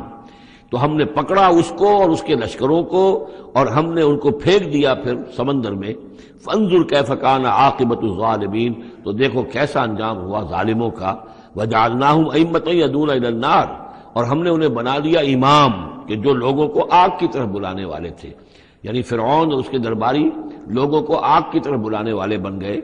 وَيَوْمَ الْقِيَامَةِ لَا يُنصَرُونَ، اور قیامت کے دن ان کی کوئی مدد نہیں کی جائے گی۔ وَأَتْبَعْنَاهُمْ فِي هَذِهِ الدُّنْيَا لَعْنَةً، اور ہم نے اس دنیا میں بھی ان کے پیچھے لعنت لگا دی ہے، لعنت رکھ دی ہے جو ان کا پیچھا کر رہی ہے۔ وَيَوْمَ الْقِيَامَةِ هُمْ مِنَ الْمَقْبُوحِينَ، اور قیامت کے دن یقیناً وہ بہت ہی برائی کی کیفیت میں ہوں گے۔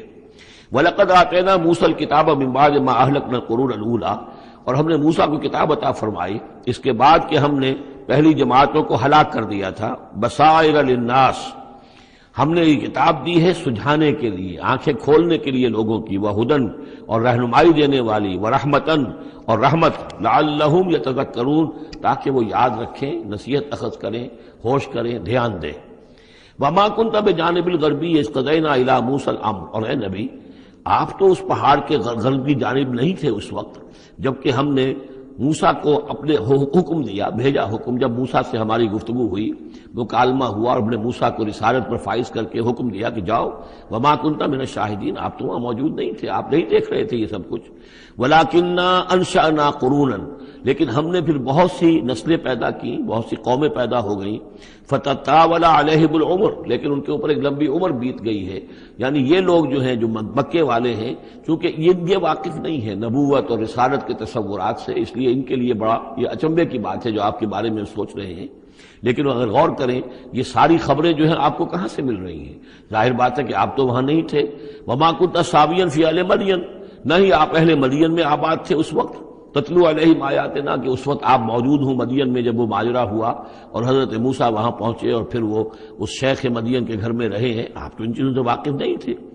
ثابین فی اہل مدین تتلو علیہم آیاتنا ولکننا کننا مرسلین، بلکہ یہ تو ہم ہیں بھیجنے والے. ہم جس کو چاہتے ہیں رسول بناتے ہیں، اور جس کو ہم رسول بناتے ہیں پھر اس سے ہم غیب کی خبریں دیتے ہیں، پچھلی بھی آئندہ ہونے والے واقعات کی بھی خبریں دیتے ہیں، اور ساری تعلیمات اور ہدایت کے لیے ضروری ہدایات دیتے ہیں. وما كنت بجانب الطور اذ نادینا، اور آپ تو نہیں تھے اس پہاڑ کے اس سائڈ پر، اس ایک جانب جبکہ ہم نے پکارا تھا. ولکن رحمۃ من ربک، بلکہ یہ سب رحمت ہے آپ کے رب کی جانب سے. لتنذر قوما، تاکہ آپ اس قوم کو خبردار کریں، ما اتاہم من نذیر من قبلک، جس کے پاس کہ کوئی خبردار کرنے والا نہیں آیا آپ سے پہلے. لعلہم یتذکرون، یعنی حضرت اسماعیل سے لے کر حضرت محمد تک یہ بڑا طویل وقفہ ہے. صلی اللہ علیہ وسلم علیہ السلام، حضرت ابراہیم کے بیٹے اسماعیل، اب ان کے ساتھ حضرت اسحاق تھے ان کے دوسرے بیٹے، ان کے ساتھ تو یہ کہ نبوت کا سلسلہ چلتا رہا، اور وہ یہ کہ 1400 برس تو ایسے ہیں کہ کوئی ایک لمحہ بھی ایسا نہیں تھا کہ نبی نہ ہو. ان کے پاس کتابیں تھیں، ان کے پاس زبور تھی، ان کے پاس جو ہے تورات تھی، تو یہ سب کچھ تھا. لیکن یہ قوم جو تھی، ظاہر بات ہے کہ یہاں پر یہ ان چیزوں سے ناواقف ہو گئی. تو یوں سمجھیے کہ کم و بیش 3000 برس بیت گئے تھے کہ ان کے پاس کوئی نبی نہیں، کوئی رسول نہیں، کوئی اس کی بات کوئی کتاب نہیں. تو اب ہم نے یہ چاہا کہ ہم آپ ان کو لتنذر قوما ما اتاہم من نذیر، اس قوم کو آپ خبردار کریں کہ جس کے پاس آپ سے پہلے من قبل کا کوئی نذیر نہیں آیا، کوئی ڈر سنانے والا، کوئی خبردار کرنے والا. لعلہم یتذکرون، شاید کہ وہ نصیحت حاصل کریں. ولولا ان تصیبہم مصیبۃ بما قدمت ایدیہم، اور اتنی بات کے لیے کہ ان کے اوپر کوئی مصیبت نہ آ جائے ان کے تمام اعمال کی وجہ سے. فیقولوا ربنا، اور اگر مصیبت آ جاتی، لولا ان تصیبہم مصیبۃ بما قدمت ایدیہم، یہ مضمون آ چکا ہے سورہ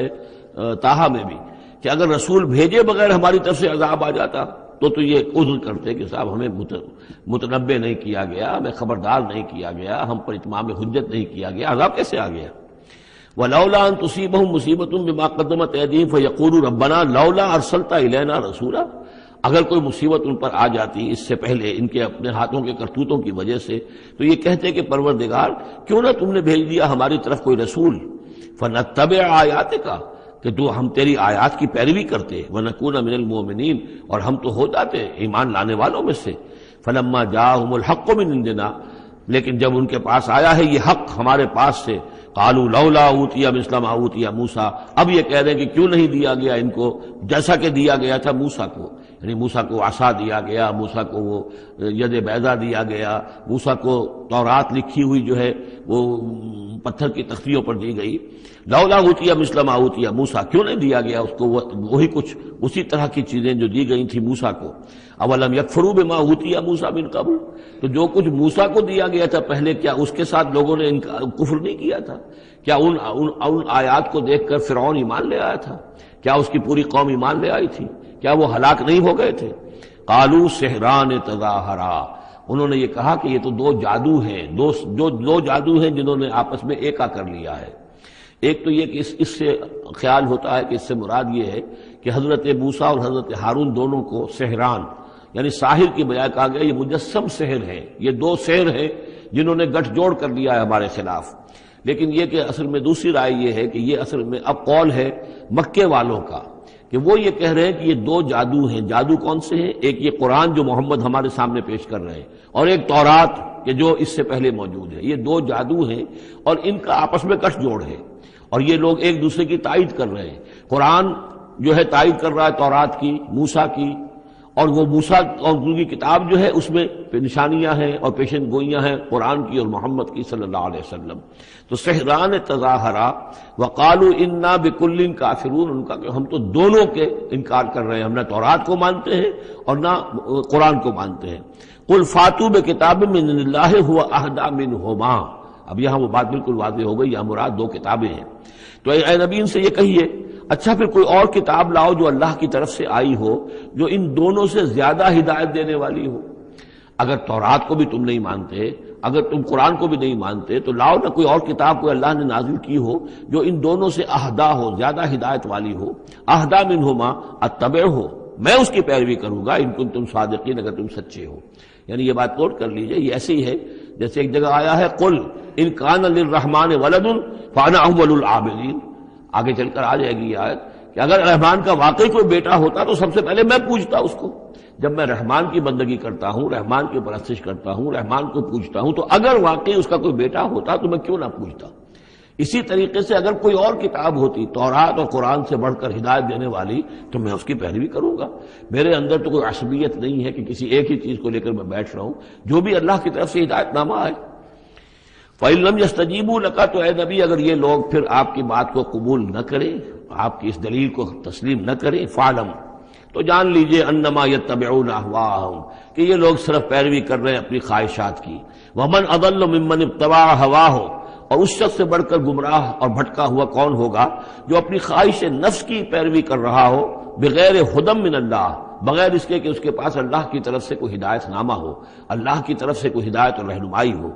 ان اللہ لا یہدی القوم الظالمین، یقیناً اللہ تعالیٰ ایسے ظالم قوم کو ہدایت نہیں دیتا۔ وَلَقَدْ وَصَّلْنَا لَهُمُ الْقَوْلَ لَعَلَّهُمْ يَتَذَكَّرُونَ، اور ہم پے بپے بھیجتے رہے اپنے رسول، اور ان کے لیے ان کی دعوت آتی رہی تاکہ یہ نصیحت اخذ کریں۔ اور یہاں وصلنا سے مراد خاص طور پر سہران تظاہرہ بھی ہو سکتا ہے کہ یہ ایک سلسلہ ہے، سلسلۃ الذہب ہے، اس کے اندر وصل ہے، یہ جڑے ہوئے ہیں۔ یہ تورات اور زبور اور انجیل اور قرآن، یہ تو اصل میں ایک ہی سنہری زنجیر کی کڑیاں ہیں۔ وَلَقَدْ وَصَّلْنَا لَهُمُ الْقَوْلَ، ہم نے اپنی اس بات کو، اپنی ہدایت کو، اپنی وحی کو اس طریقے سے جوڑا ہے ایک زنجیر کی شکل میں تاکہ یہ لوگ اس سے نصیحت اخذ کریں۔ الذین آتیناہم الکتاب من قبلہ ہم بہ یؤمنون، اور جن لوگوں کو ہم نے اس سے پہلے قرآن سے پہلے کتاب دی تھی ان میں بھی وہ لوگ ہیں کہ جو اس پر ایمان رکھتے ہیں، جو دل سے مانتے ہیں کہ یہ اللہ کا کلام ہے۔ وَإِذَا يُتْلَىٰ عَلَيْهِمْ قَالُوا آمَنَّا بِهِ، اور جب انہیں یہ پڑھ کر سنایا جاتا ہے قرآن مجید، وہ کہتے ہیں ہم اس پر ایمان لائے۔ انہ الحق من ربنا، یقیناً یہ ہمارے رب کی طرف سے حق ہے۔ انا کنا من قبلہ مسلمین، ہم تو اس سے پہلے ہی اسلام لا چکے ہیں، یعنی ہم تو اس بات کو پہلے ہی تسلیم کر چکے ہیں۔ اولئک یؤتون اجرہم مرتین، یہ وہ لوگ ہیں جنہیں ان کا اجر دیا جائے گا دوہرا، دو مرتبہ، یعنی یہ کہ وہ سابقہ امت میں سے تھے، وہ بنی اسرائیل میں سے تھے یا نصارہ میں سے تھے، انجیل کو مانتے تھے، تورات کو مانتے تھے، اب انہوں نے قرآن کو بھی تسلیم کر لیا تو یہ گویا کہ انہیں دوہرا اجر ملے گا۔ اولئک یؤتون اجرہم، ان کو دیا جائے گا ان کا اجر مرتین بما صبروا، ان کے صبر کے نتیجے میں کے عوض ان کو دوہرا اجر ملے گا۔ ویدرؤون بالحسنۃ السیئۃ، اور ان کا طریقہ یہ ہے کہ وہ دفع کرتے ہیں اچھائی کے ذریعے سے برائی کو، مما رزقناہم ينفقون، اور جو کچھ ہم نے انہیں دیا اس میں سے خرچ کرتے ہیں۔ وَإِذَا سَمِعُوا اللَّغْوَ أَعْرَضُوا عَنْهُ وَقَالُوا لَنَا أَعْمَالُنَا وَلَكُمْ أَعْمَالُكُمْ، اور جب انہوں نے سنی لغو باتیں تو انہوں نے کہا، انہوں نے اعراض کیا اور کہا ہمارے لیے ہمارے اعمال ہیں اور تمہارے لیے تمہارے اعمال ہیں۔ اس کے پس منظر میں ایک واقعہ ہے، یہ آپ کو معلوم ہے کہ جو پہلی ہجرت ہوئی تھی تو وہ ابیسینیا کی طرف تھی، حبشہ کی طرف تھی، تو وہاں کچھ لوگ ایمان لے آئے تھے، اور کچھ عرصے کے بعد وہاں سے ایک وفد آیا ہے حضور صلی اللہ علیہ وسلم سے ملاقات کے لیے۔ ظاہر بات ہے جو ایمان لائے ہیں اب ان کے دل میں کتنی خواہش ہوگی کہ حضور سے ملنے کے لیے آئیں۔ وہ کون تھے؟ وہ نصارہ تھے، عیسائی تھے، جیسے نجاشی، حضرت نجاشی رحمۃ اللہ علیہ۔ ہم انہیں صحابی نہیں مان سکتے اس لیے کہ حضور سے ملاقات نہیں ہوئی، لیکن تابعی تو ماننا پڑے گا کہ حضور کے صحابہ کو انہوں نے دیکھا ہے۔ یہ جتنے بھی صحابہ گئے تھے مکے سے ہجرت کر کے تو ان کو چونکہ دیکھا لہٰذا تابعی ہیں، ہم ان کے لیے رضی اللہ عنہ نہیں کہتے بلکہ ہم رحمۃ اللہ علیہ کہتے، تابعین میں سے۔ ان کی نماز جنازہ حضور نے غائبانہ نماز جنازہ صرف ایک ہے جو حضور نے پڑھائی ہے اور وہ حضرت نجاشی کی ہے۔ بہرحال وہاں سے جو پھر ایک وفد آیا تھا حضور سے ملاقات کے لیے، جب یہ لوگ آئے مکے میں تو مکے والوں نے ان کو استہزاء بھی کیا، مذاق بھی ہوا، دیکھو ان پاگلوں کو، بے وقوفوں کو، ان کے پاس کتاب بھی تھی، یہ تو ان سے بہتر تھے، اب یہ محمد پہ ایمان لے آئے ہیں، یہاں پر آئے ہیں، استہزاء بھی کر رہے تھے، تمسخر بھی کر رہے تھے۔ تو اس پر انہوں نے کہا کہ دیکھیے ہمارا آپ سے کوئی سروکار نہیں، آپ کے لیے آپ کے اعمال، ہمارے لیے ہمارے اعمال، ہم پہلے بھی حق پر تھے اور جب یہ نیا حق ہمارے سامنے آیا ہے دی قرآن، ہم اس پر بھی ایمان لے آئے ہیں۔ تو یہ ان کا معاملہ ہے۔ وَإِذَا سَمِعُوا اللَّغْوَ، جب انہوں نے وہ لغو باتیں سنی جو کہ مکے کے لوگ جو ہیں ان کے ساتھ کر رہے تھے، اعرضوا عنہ، تو انہوں نے اعراض کیا۔ اب ظاہر بات ہے کہ وہ آئے ہوئے تھے، مسافر تھے، وہاں پر خام خواہ جھگڑا کر لیں اس میں بھی وہ بات مناسب نہیں تھی۔ وقالوا لنا اعمالنا، انہوں نے کہا دیکھیے آپ ہم سے کاہے کو جھگڑتے ہیں، ہمارے لیے ہمارے اعمال ہیں، ولکم اعمالکم، اور آپ کے لیے آپ کے اعمال ہیں۔ سلام علیکم لا نبتغی الجاہلین، آپ کو سلام ہم کرتے ہیں اور ہم جاہلوں سے الجھنا نہیں چاہتے، ہم نہیں چاہتے کہ جاہلوں کے ساتھ ہم خواہ الجھیں۔ انک لا تہدی من احببت، اے نبی آپ ہدایت نہیں دے سکتے جس کو بھی آپ چاہیں، ولیکن اللہ یہدی من یشاء، بلکہ یہ اللہ ہی کا اختیار مطلق ہے، وہ ہدایت دیتا ہے جس کو چاہتا ہے، وہو اعلم بالمہتدین، اور یقیناً وہ خوب جانتا ہے کون ہے ہدایت پانے والے، کون ہے ہدایت کے طالب، جن کے دلوں میں طلب ہے، اللہ جانتا ہے، انہی کو وہ ہدایت دے گا۔ لہذا یہ کہ یہ آپ کے اختیار میں نہیں ہے، اور یہ آیت خاص طور پر ابو طالب کے لیے، جو سن 10 کے اندر انتقال ہوا ہے ابو طالب کا، اور یہ کہ اس وقت تک یہ ایمان نہیں لائے، اگرچہ حضور صلی اللہ علیہ وسلم نے بارہا چاہا کہ چچا جان آپ ایمان لے آئیے، آپ میرے کان میں ہی کلمہ پڑھ دیجیے اشہد ان لا الہ الا اللہ و اشہد ان محمد رسول اللہ، تاکہ میں اللہ کی گواہی دے سکوں، لیکن یہ کہ بہرحال وہ دنیا سے محروم گئے۔ لیکن یہ کہ میں ادب کے ساتھ ان کا نام اس لیے لے رہا ہوں کہ حضور پر یقیناً ان کا احسان ہے، اور حضور پر احسان ہے تو ہم سب پر احسان ہے، لہذا اس اعتبار سے نام جو ہے ان کا میں ادب ہی سے لے رہا ہوں۔ وقالوا ان نتبع الہدی معک، اور وہ یہ کہتے ہیں کہ اے محمد صلی اللہ علیہ وسلم اگر ہم آپ کے ساتھ ہدایت کی پیروی کریں، یعنی جو ہدایت آپ پیش کر رہے ہیں اگر ہم اسے قبول کر لیں، ہم ایمان لے آئیں، نتخطف من ارضنا، تو ہم اپنی زمین سے اچک لیے جائیں گے۔ یہ لفظ یہاں نوٹ کر لیجئے، یہ ایک دو مرتبہ اور بھی آئے گا، اور یہ لفظ ہم پڑھ چکے ہیں سورہ انفال میں، وَاذْكُرُوا إِذْ أَنْتُمْ قَلِيلٌ مُسْتَضْعَفُونَ فِي الْأَرْضِ تَخَافُونَ أَنْ يَتَخَطَّفَ النَّاسُ، یاد کرو جب کہ تم کم تھے تعداد میں اور تمہیں زمین میں دبا لیا گیا تھا، اور تمہیں اندیشہ تھا کہ لوگ تمہیں اچک لے جائیں گے۔ تو یہ اچک لے جانا جو ہے، یعنی کسی کو ختم کر دینا، کسی کے لیے بڑی تباہی کا سامان لے آنا۔ لوگ یہ کہتے تھے کہ اے محمد اگر ہم آپ پر ایمان لے آئیں گے تو یہ پورا عرب جو ہے یہ مشرک ہے، کافر ہے، تو ہمیں تو یہ سب کے سب ختم کر دیں گے، نتخطف، ہم اچک لیے جائیں گے من ارضنا، اپنی زمین سے۔ لہذا آپ کی بات صحیح ہے، دل میں بھی ہمارے لگتی ہے، بات بھی ٹھیک ہے، لیکن یہ کہ پورے عرب کی دشمنی کیسے مول لے رہے، یہ پورے قریش کی دشمنی ہم کیسے مول لے رہے، ہمارے اندر ان کے مقابلے کی جرت نہیں ہے۔ تو جیسا کہ میں نے عرض کیا کہ کچھ لوگ تو ہوتے ہیں کہ ہر کے بعد آباد، وہ حق کے یعنی ساتھ ان کی وفاداری کا یہ عالم ہوتا ہے کہ جو ہو سو ہو، وہ اس کے لیے تیار ہے، اپنی جانیں دینے کے لیے تیار ہے، لیکن سب لوگوں کا معاملہ یہ نہیں ہوتا۔ کچھ لوگ ہیں منتظر رہتے ہیں کہ ذرا کچھ لوگ آگے چلیں، کچھ نشانات راہ بن جائیں تو پھر ہم بھی چلیں گے۔ السابقون الاولون من المہاجرین والانصار والذین اتبعوہم باحسان، وہ ذرا پیچھے پیچھے آتے ہیں، وہ دوسرے درجے کے لوگ ہو گئے۔ کچھ اور لوگ ہوتے ہیں کہ جن میں اتنی بھی ہمت نہیں ہوتی، ان کا یہ قول آ رہا ہے، وقالوا ان نتبع الہدی معک، اور وہ کہتے ہیں کہ اے محمد اگر ہم آپ کی ہدایت کی پیروی کریں یا آپ کے ساتھ اس ہدایت کی پیروی کریں، نتخطف من ارضنا، ہم اچک لیے جائیں گے اپنی زمین سے، بے دخل کر دیے جائیں گے، نکال باہر کیے جائیں گے۔ اولم نمکن لہم حرما آمنا، اب اللہ تعالیٰ جواب دے رہے ہیں کیا ہم نے ان کو اس حرم کے اندر متمکن نہیں کیا ہے؟ اس حرم کو عمل کی جگہ کس نے بنایا ہے؟ ہم نے بنایا ہے۔ یجبا الیہ ثمرات کل شیء، اس حرم کی طرف، اس کعبے کی طرف، اس مکے کی طرف ہر چیز کے ثمرات کھنچے چلے آ رہے ہیں۔ یعنی حج کے لیے لوگ آتے ہیں تو پوری آج بھی آپ دیکھیے تو اس کا نقشہ، پوری دنیا کا پھل آپ کو مکے میں مل جائے گا، اس لیے کہ ہر گوشے سے بہترین جو ہے چیزیں آپ کو وہاں ملیں گی، اور یہ ہمیشہ سے تھا، اس لیے کہ حاجی لوگ آتے تھے، جہاں جہاں سے آتے تھے وہ وہاں کی چیزیں لے کر آتے تھے۔ تو ہم نے اس حرم کی سرزمین کو تمہارے لیے امن کی جگہ بنایا، تمہیں یہاں پر ہم نے جگہ دی، تمہیں ہم نے یہاں پر تمکن عطا کیا، اس کی طرف تمام چیزوں کے ثمرات اور پھل اور میوے جو ہیں وہ کھنچے چلے آ رہے ہیں۔ رزقا من لدنا، یہ خاص رزق ہے ہماری طرف سے، اس لیے کہ ہمارے بندے ابراہیم نے اس کی دعا کی تھی کہ پروردگار میں نے اپنی نسل کو یہاں آباد کیا ہے، ربنا انی اسکنت من ذریتی بواد غیر ذی زرع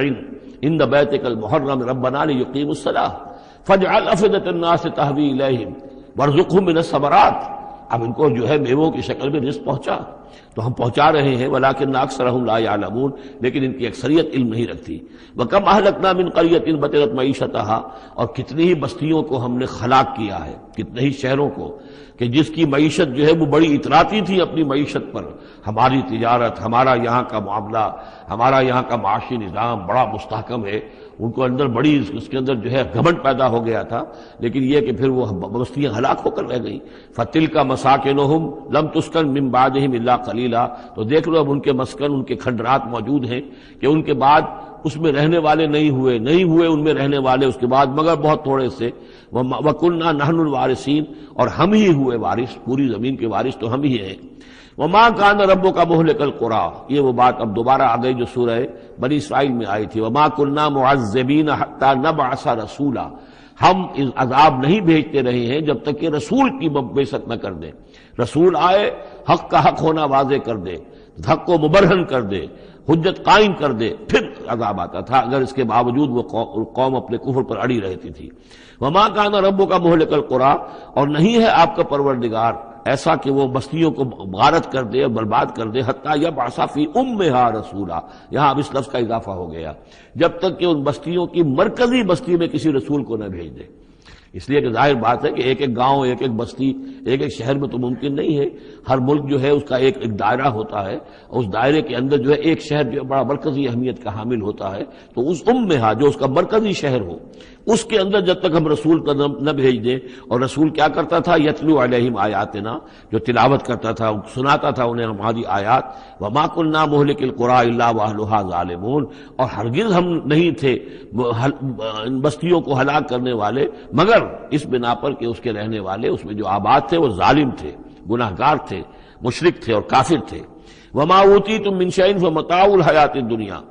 تو جو بھی کچھ تمہیں دیا گیا ہے، جو بھی ساز و سامان تمہیں ملا ہے، جو بھی کچھ ملا ہے، وہ اس دنیا کی زندگی کا سامان ہے، برتنے کی چیزیں ہیں. وزینتھا، اور اس کی زینت ہے. یہ دنیا کی زندگی بھی عارضی ہے اور یہ سامان بھی عارضی ہے. وما عند اللہ خیر وابقیٰ، اور جان لو کہ جو اللہ کے پاس ہے وہ یقیناً بہت بہتر ہے اور باقی رہنے والا ہے، اس کو دوام ہے. افلا تعقلون، تو کیا تم عقل سے کام نہیں لیتے؟ افمن وعدناہ وعدا حسنا فہو لاقیہ، کیا بھلا وہ شخص جس سے کہ ہم نے اچھا وعدہ کیا ہے، جس سے کہ اس کی ملاقات ہوگی، اس کو اپنا وہ وعدہ مل جائے گا. اللہ نے جن جن چیزوں کا وعدہ کیا ہے اللہ تعالیٰ اس کو وہ چیزیں دے گا اور پہنچا دے گا. کمم متعناہ متاع الحیات الدنیا،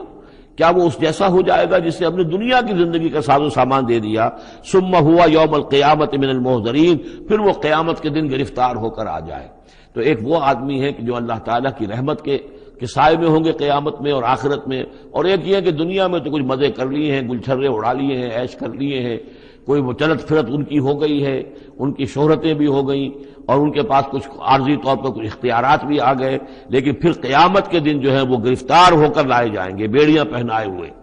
وَيَوْمَ يُنَادِيهِمْ فَيَقُولُ أَيْنَ شُرَكَائِيَ الَّذِينَ كُنتُمْ تَزْعُمُونَ، اور جس دن کہ اللہ انہیں پکارے گا اور کہے گا کہ کہاں ہیں میرے وہ شرکاء جن کا کہ تمہیں زوم ہو گیا تھا، تمہیں گمان ہو گیا تھا، جن کے بارے میں تم سمجھتے تھے کہ وہ میرے شریک ہیں.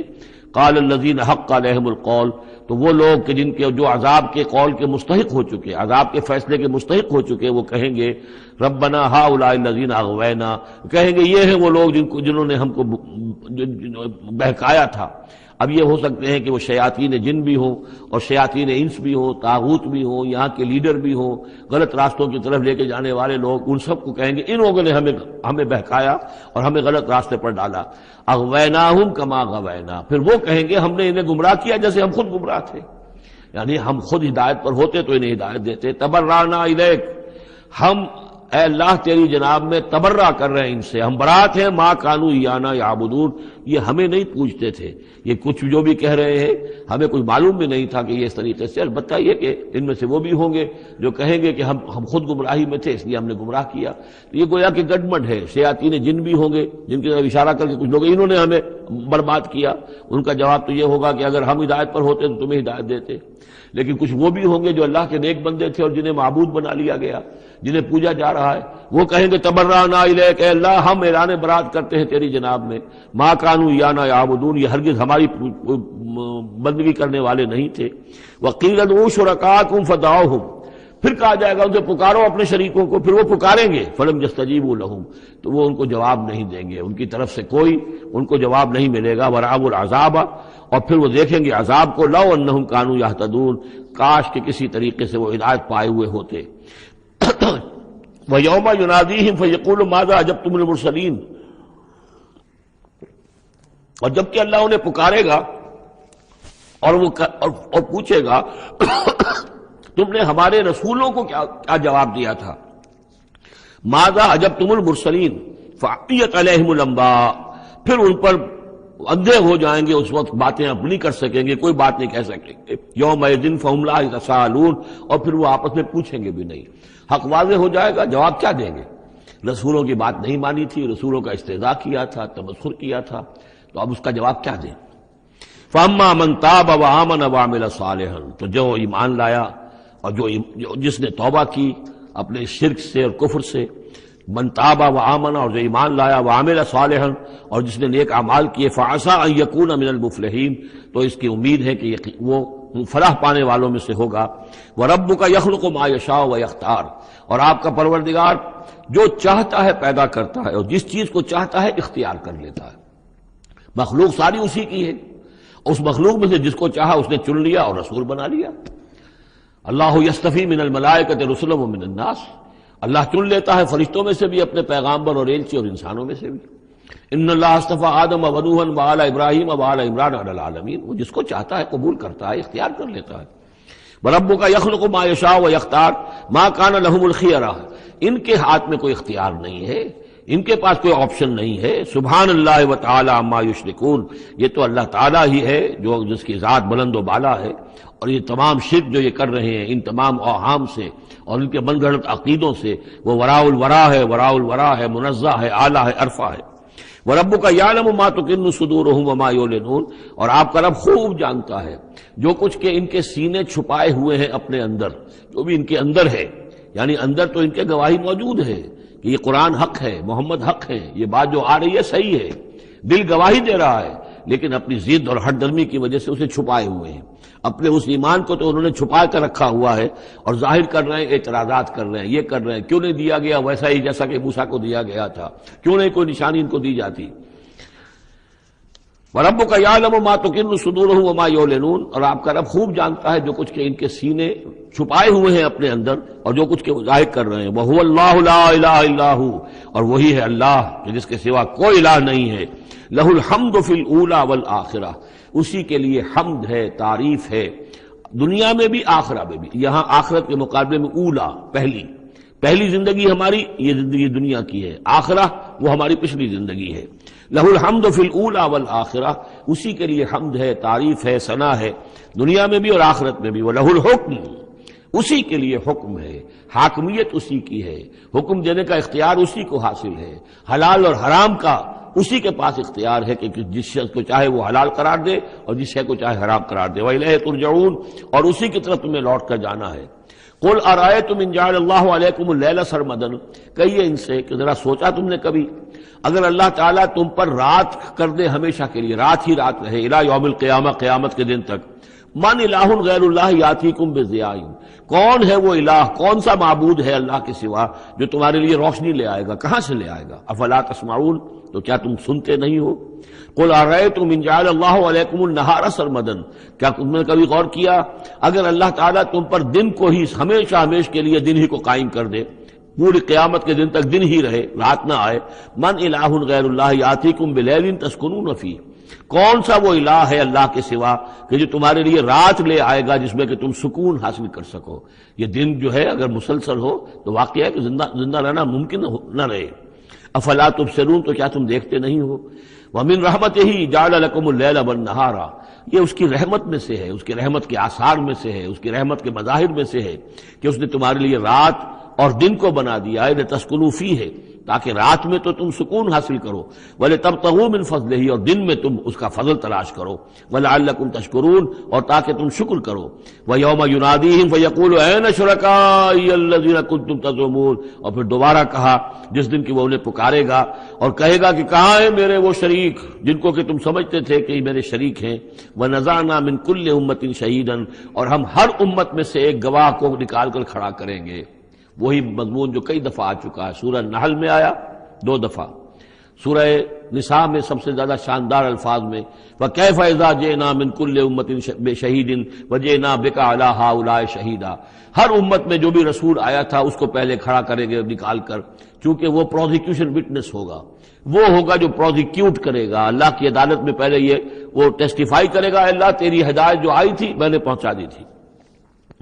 وَنَزَعْنَا مِنْ كُلِّ أُمَّةٍ شَهِيدًا فَقُلْنَا هَاتُوا بُرْهَانَكُمْ فَعَلِمُوا أَنَّ الْحَقَّ لِلَّهِ وَضَلَّ عَنْهُم مَّا كَانُوا يَفْتَرُونَ. اس وقت کہا جائے گا اب لاؤ تمہاری دلیل کیا ہے، تمہارا عذر کیا ہے، تمہارا کیس کیا ہے؟ رسول نے تو بتایا کہ انہوں نے پہنچا دیا تھا، پھر اب تم بتاؤ تمہارا ماجرا کیا ہے، فما خطبکم، اب تمہارا معاملہ کیا ہے؟ فعلموا ان الحق للہ، وہ جان لیں گے کہ حق تو اب اللہ ہی کی طرف ہے، یعنی فیصلہ جو ہے اللہ ہی کے ہاتھ میں ہے اور وہی حق ہے۔ گویا کہ ہمارے اوپر ہم مستحق ہو چکے ہیں اللہ کے عذاب کے، ہم پر اللہ کی طرف سے گویا کہ اتمام ہو چکا ہے۔ وَضَلَّ عَنْهُمْ مَا كَانُوا يَفْتَرُونَ، اور گم ہو جائے گا ان سے وہ جو افتراء انہوں نے کیا تھا، جو انہوں نے گھڑ لیے تھے خیالات، جن کو سمجھتے تھے کہ یہ ہمارے معبود جو ہیں اللہ تعالیٰ کے ہاں ہمیں بچا لیں گے، وہ سب کے سب گم ہو جائیں گے۔ جب آنکھ کھلی گل کی تو موسم تھا خزاں کا، سب کے سب جو ہیں وہ ان کے ہاتھوں کے طوطے اڑ جائیں گے۔ ان قارون کان من قوم موسیٰ فبغى علیہم وآتیناہ من الکنوز ما ان مفاتحہ لتنوء بالعصبة أولي القوة اذ قال له قومه لا تفرح ان اللہ لا يحب الفرحین وابتغ فيما آتاك الله الدار الآخرة ولا تنس نصيبك من الدنيا وأحسن كما أحسن الله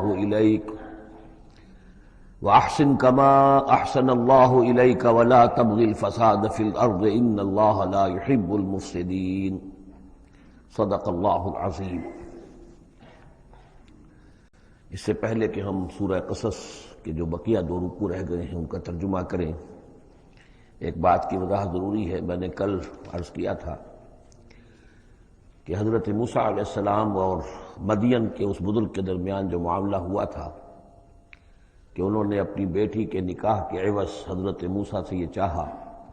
کہ وہ 8 سال تک ان کی خدمت کریں، تو اس کے ساتھ ہی میں نے یہ کہہ دیا تھا کہ ہمارے ہاں بھی پختونوں میں، پٹھانوں میں یہ رواج ہے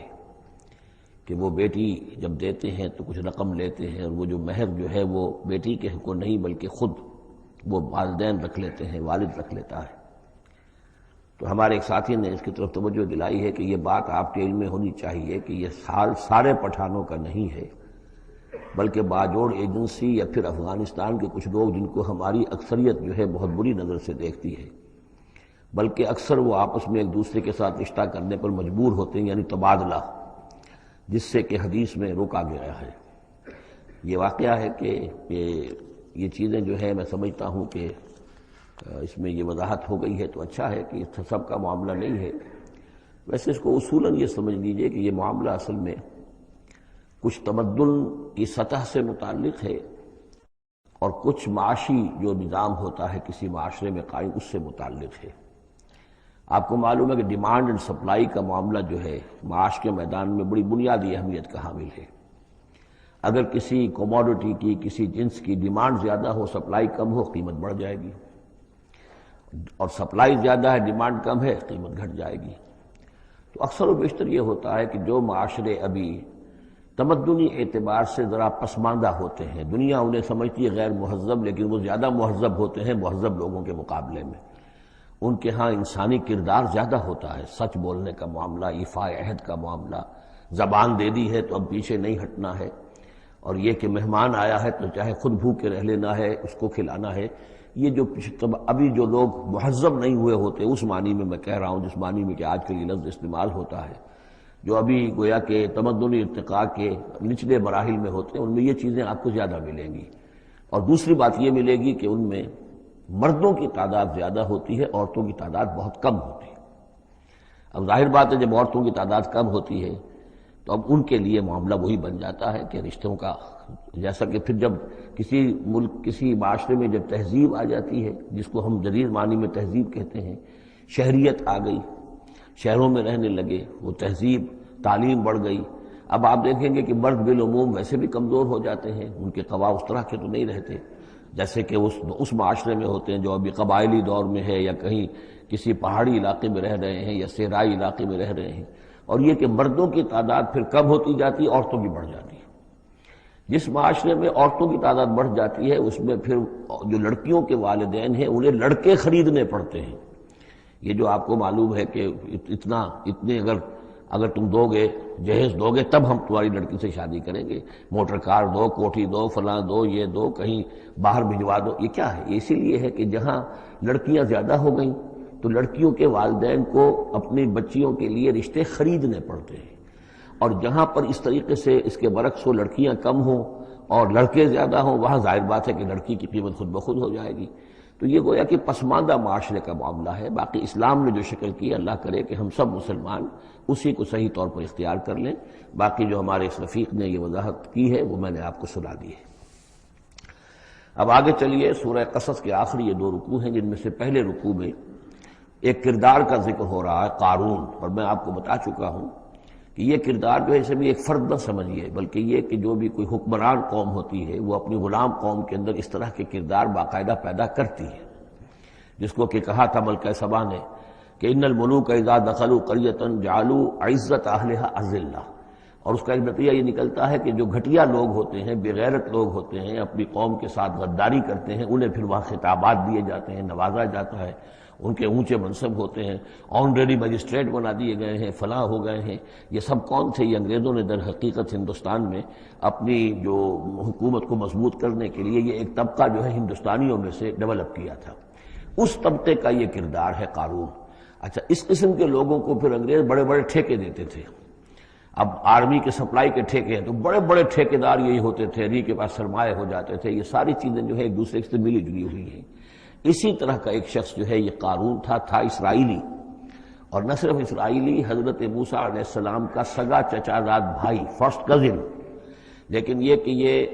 حکومت کے ساتھ فرعون کے دربار میں اس کی رسائی تھی، وہاں اس کی پذیرائی تھی، اور وہاں سے اس کو مراعات ملتی تھی۔ اس نے اتنی دولت سمیٹ لی تھی، جیسے ہمارے ہاں بھی بعض اب جو سیاسی کردار ہیں وہ گویا کہ علامتی بن گئے دولت سمیٹنے میں، تو بے تحاشا دولت اس نے جمع کر لی تھی۔ اب اس کا کردار سامنے آ رہا ہے۔ ان قارون کان من قوم موسیٰ، یقیناً قارون جو ہے وہ موسیٰ کی قوم ہی سے تھا۔ تورات میں اس کا نام قورہ آیا ہے، یعنی قارون کے بجائے قورہ، یہ کوئی تلفظ کا فرق ہو سکتا ہے۔ فبغى علیہم، اگرچہ موسیٰ کی قوم میں سے تھا لیکن اس نے زیادتی کی، سرکشی کی، شرارت کی اپنی قوم کے خلاف، یعنی غداری کی۔ وآتیناہ من الکنوز، اور ہم نے اسے اتنے خزانے دیے تھے، ما ان مفاتحہ لتنوء بالعصبۃ اولي القوہ، کہ اس کی کنجیاں اٹھانے کے ضمن میں بڑے طاقتور جوانوں کی ایک جماعت بھی تھک جاتی تھی۔ یہ ذرا بات سمجھ آج نہیں آئے گی کہ آخر اتنی وہ کنجیاں کتنی ہوتی ہوں گی، تو اصل میں یہ کنجیاں جو تالے ہیں ہمارے جس طرح کے، یہ تو اب ایجاد ہوئی ہے۔ پچھلے زمانے میں کیا ہوتا تھا کہ کوئی بڑا سٹور ہے تو اس کے آگے بڑا ایک پھاٹک لگا ہوا ہے، اور اس پھاٹک کے ساتھ جو دروازے کو بند کرنے کے لیے بڑی لمبی لکڑیاں لگائی جاتی تھیں، تو اس طریقے سے وہ جو اڑنگے لگائے جاتے تھے اسی سے وہ پھر دروازے جو ہے بند ہوتے تھے۔ تو اس طرح کی کوئی شے ہوگی، ورنہ جس طرح کے تالے اب ہمارے ہاں ہوتے ہیں اس طرح کے تالے تو اتنے نہیں ہو سکتے کسی بھی معاملے کے، لیکن یہ کہ اس کو اگر ذہن میں رکھیں تو بہرحال اس سے جو مراد ہے وہ یہ کہ دولت بے انتہا اس کے پاس جمع تھی۔ اذ قال له قومه، جبکہ اس سے کہا اس کی قوم نے، لوگوں نے کہا، کچھ بھلے لوگ بھی ہوں گے، جیسے ہم مکالمہ سورہ کہف میں پڑھائے ہیں، 2 آدمیوں کا مکالمہ تھا، ایک وہ درویش تھا اور وہ عارف باللہ تھا، اللہ پر ایمان رکھنے والا تھا، اور ایک وہ تھا کہ جو دولت میں مست ہو گیا تھا، مال مست تھا۔ تو وہاں کچھ لوگوں نے جو اچھے لوگ ہوں گے ان سے کہا، اس سے قارون سے، لا تفرح ان اللہ لا يحب الفرحین۔ یہ ذرا یہاں پر 4 چیزیں 5 چیزیں جو آ رہی ہیں گنتے جائیے کہ ایسے لوگ جن کے پاس بہت سی دولت جمع ہو گئی ہو، ان کو ان 4-5 چیزوں کو پیش نظر رکھنا چاہیے۔ سب سے پہلے یہ کہ لا تفرح ان اللہ لا يحب الفرح، اس پر اتراؤ نہیں، اتراؤ مت، اللہ تعالیٰ کو اترانے والے پسند نہیں۔ نمبر 2، وابتغ فیما آتاک اللہ الدار الآخرہ، جو کچھ اللہ نے تمہیں دولت دی ہے تو اس سے دار الآخرہ حاصل کرنے کی کوشش کرو، اللہ کے لیے خرچ کرو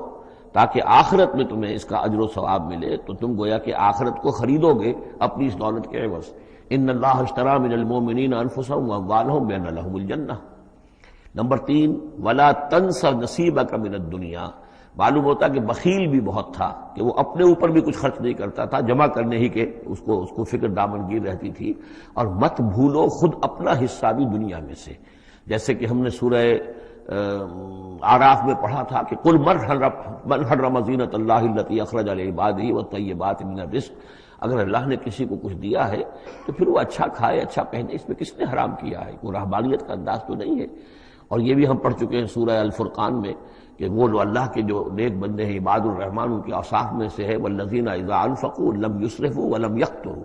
وہ لوگ کہ جو خرچ کرتے ہیں تو نہ تو اسراف کرتے ہیں لیکن اس کے ساتھ ہی بخل سے بھی کام نہیں لیتے. تو یہ بخیلی مت کرو، اور اس جو دولت تمہیں اللہ نے دی ہے اس سے کم اپنی ذات پر بھی خرچ کرو، اچھا کھاؤ اچھا پہنو. چوتھی چیز وَأَحْسِنْ كَمَا أَحْسَنَ اللَّهُ إِلَيْكَ، اور لوگوں پر احسان کرو، لوگوں کے ساتھ بھلائی کرو جیسے اللہ نے تمہارے ساتھ بھلائی کی ہے. اللہ نے تمہیں دولت دی ہے تو جو بھی تمہاری قوم کے یا اور دوسرے لوگ بھی ہوں، اس میں تو کوئی علیحدہ تخصیص نہیں ہے، غریبوں کا، محتاجوں کا، مسکینوں کا، ان کا جو حق ہے وفی اموالہم حق معلوم للسائل والمحروم، تو اس میں سے یہ ہے کہ اللہ نے تم پر احسان کیا ہے، یہ دولت دی ہے تو تم لوگوں کے ساتھ احسان کرو. اور پانچویں بات ولا تبغی الفساد فی الارض، زمین میں فساد مت بچاؤ. اب یہ کیا مراد ہے؟ فساد کون سا مچا رہا تھا؟ وہ نبی تھے اس وقت کے حضرت موسیٰ علیہ السلام. حضرت موسیٰ علیہ السلام اپنے کار نبوت و فرائض رسالت کی ادائیگی میں پوری طریقے سے لگے ہوئے ہیں، اور کچھ لوگ ان کے ساتھ دے رہے ہیں، ان کا ہاتھ بٹا رہے ہیں. اب کچھ لوگ اس کام میں جب اڑنگا ڈالیں گے تو گویا کہ یہ فساد فی الارض ہے. اللہ تعالیٰ جو خیر چاہتا ہے موسیٰ کے ذریعے سے وجود میں آئے، اب اگر آپ موسیٰ کی مخالفت کریں گے، اس کی اسکیموں کو ناکام کرنے کی کوشش کریں گے، یہ وہی بات ہے جو منافقین کے بارے میں سورہ بقرہ کے دوسرے رکوع میں آ چکی ہے. وَإِذَا قِيلَ لَهُمْ لَا تُفْسِدُوا فِي الْأَرْضِ قَالُوا إِنَّمَا نَحْنُ مُصْلِحُونَ أَلَا إِنَّهُمْ هُمُ الْمُفْسِدُونَ وَلَٰكِن لَا يَشْعُرُونَ. جب ان سے کہا جاتا ہے کہ تم زمین میں فساد یہی تھا کہ ایک جماعت ہے، ایک تحریک ہے، اس کا ایک نظم ہے، اس نظم کے خلاف تم ریشہ دوانیاں کر رہے ہو، اور اگر اس کی اسکیموں کو فیل کرنے کی کوشش کر رہے ہو تو گویا کہ جو اصلاحی عمل ہے، جو انقلاب برپا کرنے کے لیے جد و جہد ہو رہی ہے، اس کو نقصان پہنچا رہے ہو. ان اللہ لا يحب المفسدین، اللہ کو ایسے مفسد پسند نہیں ہے. تو یہ 5 چیزیں گن لیجئے. نمبر 1 لا تفرح ان اللہ لا يحب الفرحین. نمبر 2 وابتغ فیما آتاک اللہ الدار الآخرہ، جو کچھ اللہ نے دیا ہے اس سے آخرت کا گھر حاصل کرنے کی کوشش کرو، یعنی انفاق فی سبیل اللہ، اللہ کی راہ میں صرف کرنا. نمبر 3 ولا تنس نصیبک من الدنیا، خود دنیا سے بھی تم بھی اپنا حصہ حاصل کرو، اچھا کھاؤ اچھا پہنو. وَأَحْسِنْ كَمَا أَحْسَنَ اللَّهُ إِلَيْكَ، اور خلق خدا پر بھی احسان کرو جیسے کہ اللہ نے تم پر احسان کیا ہے. اور نمبر 5 وَلَا تَبْغِ الْفَسَادَ فِي الْأَرْضِ، دین کے لیے، اللہ کی توحید کے لیے، اللہ کے دین کے لیے جو جد و جہد ہو رہی ہے اس کو تقویت پہنچاؤ، نہ یہ کہ اس کے اندر تم خلل پیدا کرنے کی کوشش کر رہے ہو. اعلیٰ انما اوتیتہ علی علم عندی، اس نے کہا کہ یہ دولت جو ہے تم سمجھتے ہو مجھے اللہ نے دی ہے، یہ تو مجھے دی گئی ہے میرے علم کی بنیاد پر. میرے اندر علم ہے، فہم ہے، سمجھ ہے، میری پلاننگ ہے، اس کے نتیجے میں نے دولت کمائی ہے. یہ ہے در حقیقت ایک مادہ پرست انسان کا، جو ایک زر پرست اور مادہ پرست انسان جو ہے وہ سمجھتا ہے میری صلاحیت، میں نے بر وقت اندازہ کر لیا تھا کہ اب مارکیٹ میں اس چیز کی ڈیمانڈ پیدا ہوگی اور میں نے اس کے لیے بندوبست کیا، تو اب مجھے بارے نیارے ہو گئے ہیں، تو یہ میری ذہانت ہے. میں نے اندازہ کر لیا کہ اب یہ جو ہے اتار چڑھاؤ جو ہے بازار میں آنے والا ہے، اسی کے حساب سے میں نے کچھ خرید و فروخت کی ہے تو مجھے دولت مل گئی ہے. تو اوتیتہ علی علم عندی، میرے پاس علم ہے، اس کی بدولت مجھے یہ سب کچھ دیا گیا ہے، مجھے یہ ملا ہے، میں نے کمایا ہے. اولم یعلم، کیا وہ جانتا نہیں کہ ان اللہ قد اہلک من قبلہ من القرون، کہ اللہ تعالیٰ نے اس سے پہلے بہت سی قوموں کو ہلاک کیا، من ہوا اشد منہ قوۃ، جو اس سے کہیں بڑھ کر تھی طاقت میں بھی، وہ اکثر و جمعا، اور جن کے پاس مال و اسباب دنیاوی اور دولت کے انبار بھی ان سے زیادہ جمع تھے. ولا يسأل عن ذنوبهم المجرمون، اور اللہ تعالیٰ کو اس کی ضرورت پیش نہیں آئے گی کہ مجرموں سے ان کے جرم پوچھے. یعنی اللہ تعالیٰ کے پاس تو پورا حساب کتاب موجود ہے، اعمال نامے موجود ہیں، اسے کسی سے پوچھنے کی ضرورت نہیں ہوگی کہ تم کیا جرائم کر کے آئے ہو. تو یہ تو گویا کہ خود اللہ کے علم میں ہے، اور اظہر من الشمس ہوگا. یہی بات سورہ رحمان میں آئے گی فَيَوْمَئِذٍ لَا يُسْأَلُ عَنْ ذَنبِهِ إِنسٌ وَلَا جَانٌ، کسی بھی انسان سے اور کسی بھی جن سے پوچھنے کی ضرورت نہیں ہوگی، بلکہ یہ کہ در حقیقت ان کے تو ماتھے پر لکھا ہوا ہوگا یعرف المجرمون بسیماہم فیؤخذ بالنواصی والاقدام، مجرم تو اپنے پیشانیوں سے پہچان لیے جائیں گے، اور یہ کہ پھر ان کو سر کے بالوں سے اور ادھر سے قدموں سے دو طرف سے پکڑ کر، ادھر سے سر کے بال اور ادھر سے پاؤں پکڑ کر اور ٹاس کر دیا جائے گا جہنم کے اندر. تو قال انما اوتیتہ علی علم عندی اولم یعلم ان اللہ قد اہلک من قبلہ من القرون من هو اشد منہ قوۃ واکثر جمعا ولا يسأل عن ذنوبهم المجرمون فخرج على قومه في زینتہ. اب ایک دن ایسا ہوا کہ وہ نکلا اپنے پورے ٹھاٹھ باٹھ کا اظہار کرتے ہوئے، خدم و حشم کو لیے ہوئے، بیش قیمت کپڑے اور خلعتیں پہنی ہوئی، اور سواری کے اوپر اپنی دولت کا بھی مظاہرہ کرتے ہوئے. قال الذین یریدون الحیات الدنیا، تو اب جو اس معاشرے میں وہ لوگ تھے کہ جن کی نگاہوں میں خود ان کی اپنی نگاہوں میں بھی دنیا کی زندگی کھبی ہوئی تھی اور جو چاہتے تھے طالب تھے دنیا ہی کے، یا لیت لنا مثل اوتی قارون، وہ انہوں نے کہا کاش کہ ہمیں بھی یہ ساری چیزیں ملیں جو قارون کو ملی ہیں، جو کچھ دیا گیا ہے، اسے جو دولت دی گئی ہے، اس کے پاس جو ثروت ہے، اور اس کو جو اللہ تعالیٰ نے اس کے اوپر نعمتوں کی بارش کی ہے، کاش ہم پر بھی ہو۔ انہ لذو حظ عظیم، یہ تو بہت ہی نصیب والا ہے، بہت خوش قسمت انسان ہے یہ قارون، کتنا اس کی جو ہے سمجھیے کہ خوش بخت انسان ہے کہ اس پر اللہ کی اتنی نظر کرم ہے اور اتنی دولت اس نے کمائی ہے۔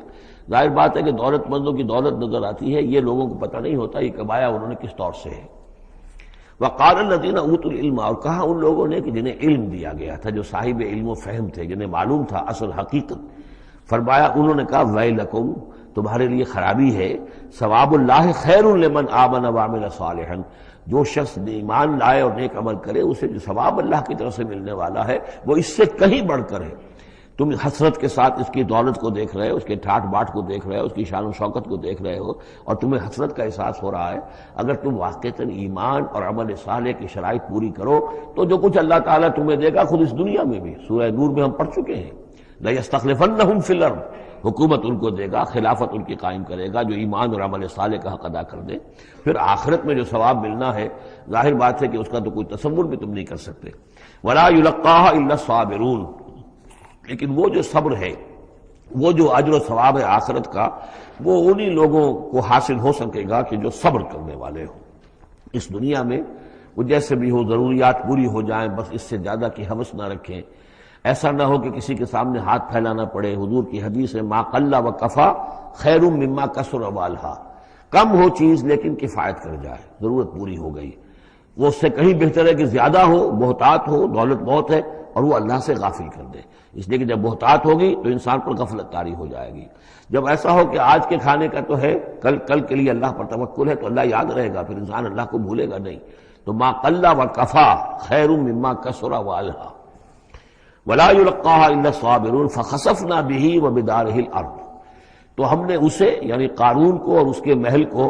ہم نے دھسا دیا زمین میں، اللہ تعالیٰ کی طرف سے عذاب خسف کا آیا اس پر۔ فما كان له من فئة ينصرونه، تو اس کے نہ تو کوئی ایسا لاؤ لشکر رہا کہ جو اس کی مدد کرتا من دون اللہ، اللہ کے مقابلے میں، وما كان من المنتصرین، نہ خود وہ اس قابل تھا کہ کوئی انتقام لے سکتا اللہ سے، معاذ اللہ۔ وَأَصْبَحَ الَّذِينَ تَمَنَّوْا مَكَانَهُ، اب وہ لوگ کہ جو تمنا جنہوں نے کی تھی بالامس، جو گزشتہ شام، اب جس رات کو وہ خسف ہوا ہے، اگلے روز جو دھوم مچی کہ وہ تو قارون کا محل جو زمین میں دھس گیا، اس کے سارے خزانے بھی گئے، وہ خود بھی گیا زمین کے اندر، تو اب جو وہاں پر شور ہوا ہوگا تو وہی لوگ جو پچھلی شام کو تو یہ کہہ رہے تھے کاش ہمیں بھی وہی کچھ ملے جو کچھ قارون کو دیا گیا ہے، یہ تو بڑا خوش قسمت انسان ہے۔ وَأَصْبَحَ الَّذِينَ تَمَنَّوْا مَكَانَهُ، جنہوں نے یہ چاہتا کہ وہی مقام و مرتبہ اور وہی چیزیں انہیں بھی مل جائیں، بالامس سے پچھلی دن، یقولون، وہ یہ کہنے لگے، یہ بھائی کأن اللہ یبسط الرزق لمن یشاء من عبادہ ویقدر، کہ بھئی یہ تو اللہ تعالیٰ کی طرف سے ہے کہ وہ جس کے لیے چاہتا ہے رزق شادہ کر دیتا ہے اپنے بندوں میں سے، اور جس کے لیے چاہتا ہے تنگ کر دیتا ہے یا ناپ تول کر دینا شروع کر دیتا ہے۔ لولا ان من اللہ علینا، اگر اللہ تعالیٰ نے ہم پر احسان نہ فرمایا ہوتا، لخسف بنا، تو ہم بھی اسی طریقے سے خسف کر دیے گئے ہوتے، یعنی ہم تو کہہ رہے تھے کہ ہم بھی اس جیسے ہو جائیں، ہمیں بھی اس کی سی دولت مل جائے، لیکن اس کی دولت کا جو انجام آج ہماری نگاہوں کے سامنے آیا ہے، لولا ان من اللہ، اگر اللہ تعالیٰ نے ہم پر یہ احسان نہ کیا ہوتا کہ ہمارے پاس وہ دولت نہیں تھی، لخسف بنا، تو ہم کو بھی اسی طریقے سے زمین میں دھسا دیا گیا ہوتا۔ وَكَأَنَّهُ لَا يُفْلِحُ الْكَافِرُونَ، خرابی، لیکن یہ جان لو کہ کافر لوگ فلاح نہیں پائیں گے، بڑی خرابی ہے، بڑی ہلاکت ہے، اور کافر لوگ جو ہے وہ فلاح نہیں پائیں گے۔ تو یہ کردار ہے قارون کا۔ اب اس صورت کے آخری آیات ہیں، اور میں چونکہ اب ابتدا میں جس قدر اہتمام کے ساتھ یہ جوڑوں کا تعلق بیان کر رہا تھا، کیونکہ میں نے محسوس کیا کہ رفتار تیز ہونی چاہیے، اس میں کچھ کمی کر دی ہے۔ اب یہاں بھی نوٹ کر لیجئے گا کہ یہی سورۃ القصص اور اس سے پہلے سورۃ النمل، ان کے درمیان کیا کیا مشابہتیں ہیں، خاص طور پر اس آخری آیات میں۔ فرمایا تلک الدار الآخرۃ نجعلها للذین لا یریدون علوا فی الارض ولا فسادا، یہ جو آخرت کا گھر ہے یہ ہم نے ریزرو کیا ہے ان لوگوں کے لیے کہ جو زمین میں اپنی بڑائی، اپنا اقتدار نہیں چاہتے، اپنی بلندی نہیں چاہتے اور نہ فساد چاہتے۔ وہ اللہ کے دین کی سربلندی کے لیے محنت کر رہے ہیں، اس کے نتیجے میں ہو سکتا ہے کہ اللہ تعالیٰ انہی کو ذمہ داری دے دے، لیکن وہ طالب نہیں ہے حکومت کے، وہ اپنی سربلندی کے طالب نہیں ہے۔ اس سے زمین و آسمان کا فرق ہے کہ ایک ہے کہ آپ کسی نظریے کے لیے کام کر رہے ہیں، اب نظریے میں اگر آپ کی جد و جہد ہے، انقلاب میں آپ کامیاب ہو گئے تو ظاہر بات ہے کہ پھر انقلاب کے بعد ذمہ داری سنبھالنی پڑے گی۔ محمد رسول اللہ صلی اللہ علیہ وسلم ہی کو مدینے کی اس چھوٹی سی شہری ریاست جو وجود میں آئی تھی، آخر اس کی ذمہ داری سنبھالنی پڑی، حالانکہ آپ خدا نخواستہ کوئی اقتدار کے طالب یا اقتدار کے بھوکے تو نہیں ہو سکتے تھے، لیکن یہ ہے کہ طلب جو ہے وہ اللہ جانتا ہے دل میں کس کے طلب ہے۔ اگر کوئی ذاتی طور پر اقتدار کا خواہاں ہے اور چاہتا ہے کہ میرا نام اونچا ہو جائے اور مجھے اختیار مل جائے اور میرا اقتدار ہو، تو وہ شخص اللہ تعالیٰ کے ہاں ڈسکوالیفائی ہو جاتا ہے۔ یہ پھر اللہ کے گھر کے لیے نہیں ہے۔ اللہ کا گھر جو ہے تلک الدار الآخرہ، یہ تو ہم نے رکھا ہوا ہے خاص طور پر مخصوص کر کے، ریزرو کر کے، للذین لا یریدون علوا فی الارض، جو زمین میں اپنے اقتدار کے خواہاں نہیں ہیں، ولا فسادہ، نہ زمین میں فساد بچانا چاہتے ہیں، والعاقبۃ للمتقین، اور عاقبت یعنی پچھلا گھر جو ہے، عاقبت کی پچھلی زندگی جو ہے یقیناً یہ اہل تقویٰ کے لیے، اس کی بھلائیاں، اس کے محاسن، اس کا عیش اور آرام وہ اللہ تعالیٰ نے اپنے متقی بندوں کے لیے خاص کیا ہے۔ من جاء بالحسنۃ فلہ خیر منہا، یہ آیت میں آئی ہے سورہ نمل کے بھی آخری حصے میں، جو کوئی شخص کوئی نیکی لے کر آئے گا تو اسے بدلہ ملے گا اس سے بہتر۔ ومن جاء بالسیئۃ، اور جو کوئی بدی لے کر آئے گا فلا یجزی الذین عملوا السیئات الا ما كانوا یعملون، تو وہ لوگ کہ جو ان برائیوں کا ارتکاب کر رہے ہیں انہیں بدلہ نہیں دیا جائے گا مگر وہی جو کچھ کہ وہ کر کے لائے۔ مطلب یہ کہ اللہ تعالیٰ کی طرف سے اضافہ نہیں ہوگا، جتنے جرم کیے ہیں اتنی ہی سزا، لیکن اہل ایمان اور اہل صلاح جو ہیں ان کی نیکیوں میں اللہ تعالیٰ 10 گنا دے، 700 گنا دے، اس سے بھی بڑھا دے، یضاعف لمن یشاء، تو یہ اللہ تعالیٰ کی مرضی ہے، جتنا چاہتا ہے دیتا، خیر منہا، بہرحال جو کچھ کر کے لے جاؤ گے اس سے بہتر ملے گا۔ الا ما لا یجزی الذین عملوا السیئات الا ما كانوا یعملون، انہیں وہی کچھ ملے گا جو کچھ کہ وہ عمل کر کے لائے تھے۔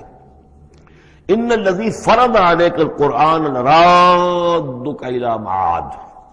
سورہ نمل میں آیا تھا کہ مجھے وَأُمِرْتُ أَنْ أَتْلُوَ الْقُرْآنَ، مجھے تو حکم دیا گیا میں قرآن سناتا رہوں، قرآن پڑھ کر تمہارے سامنے میں قرآن کے ذریعے سے انذار اور تبشیر اور قرآن کی تبلیغ اور قرآن کے ذریعے سے تذکیر اور قرآن کے ذریعے سے تمہارے جو نفسیاتی اور روحانی روگ ہیں ان کی شفا کے لیے میں کوشش کرتا رہوں، میرا کام تو یہ ہے۔ ان اتلو القرآن، مجھے حکم دیا گیا میں قرآن کی تلاوت کرتا رہوں، تلاوت پڑھ کر قرآن تمہیں سناتا رہوں۔ اب یہاں اسی کو تعبیر کیا ان الذی فرض علیک القرآن، اے نبی جس ہستی نے آپ پر اس قرآن کی ذمہ داری ڈال دی ہے، اس کی تبلیغ آپ کے لیے فرض تھی، جیسے کہ ہم سورہ مائدہ میں آج پڑھا ہے، یا ایھا الرسول بلغ ما انزل الیک من ربک وان لم تفعل فما بلغت رسالتہ، اس قرآن کی تبلیغ کرنا آپ پر فرض ہے۔ اور جیسا کہ میں آپ کو بتا چکا ہوں، پھر آپ نے امت کے حوالے کر دی کہ اب امت کے فرض ہے۔ فَلْيُبَلِّغِ الشَّاهِدُ الْغَائِبَ، فَلْيُبَلِّغ یہ فعل امر ہے، اب لازم ہے کہ وہ پہنچائیں جو یہاں ہیں ان کو، جو یہاں نہیں ہے۔ اس طریقے سے یوں سمجھیے کہ ایک سلسلہ جو ہے وہ شروع کر دیا گیا، لیکن یہاں فرمایا جا رہا ہے نبی ان الذی فرض علیک القرآن، جس ہستی نے آپ پر یہ قرآن فرض کیا ہے، جس ہستی نے آپ پر قرآن کی ذمہ داری عائد کی ہے۔ یہی ذمہ داری اصل میں پھر جو ہم میں سے ہر ایک پر آتی ہے وہی ہے جو میرے کتابچے میں نے وضاحت کے ساتھ بیان کی ہے کہ وہ 5 ذمہ داریاں ہیں۔ اللہ قرآن پر ایمان جیسا کہ ایمان کا حق ہے، قرآن کی تلاوت جیسے کہ تلاوت کا حق ہے، قرآن کو سمجھنا جیسے کہ سمجھنے کا حق ہے، قرآن پر عمل جیسے کہ عمل کا حق ہے، پھر قرآن کی تبلیغ، قرآن کو عام کرنا۔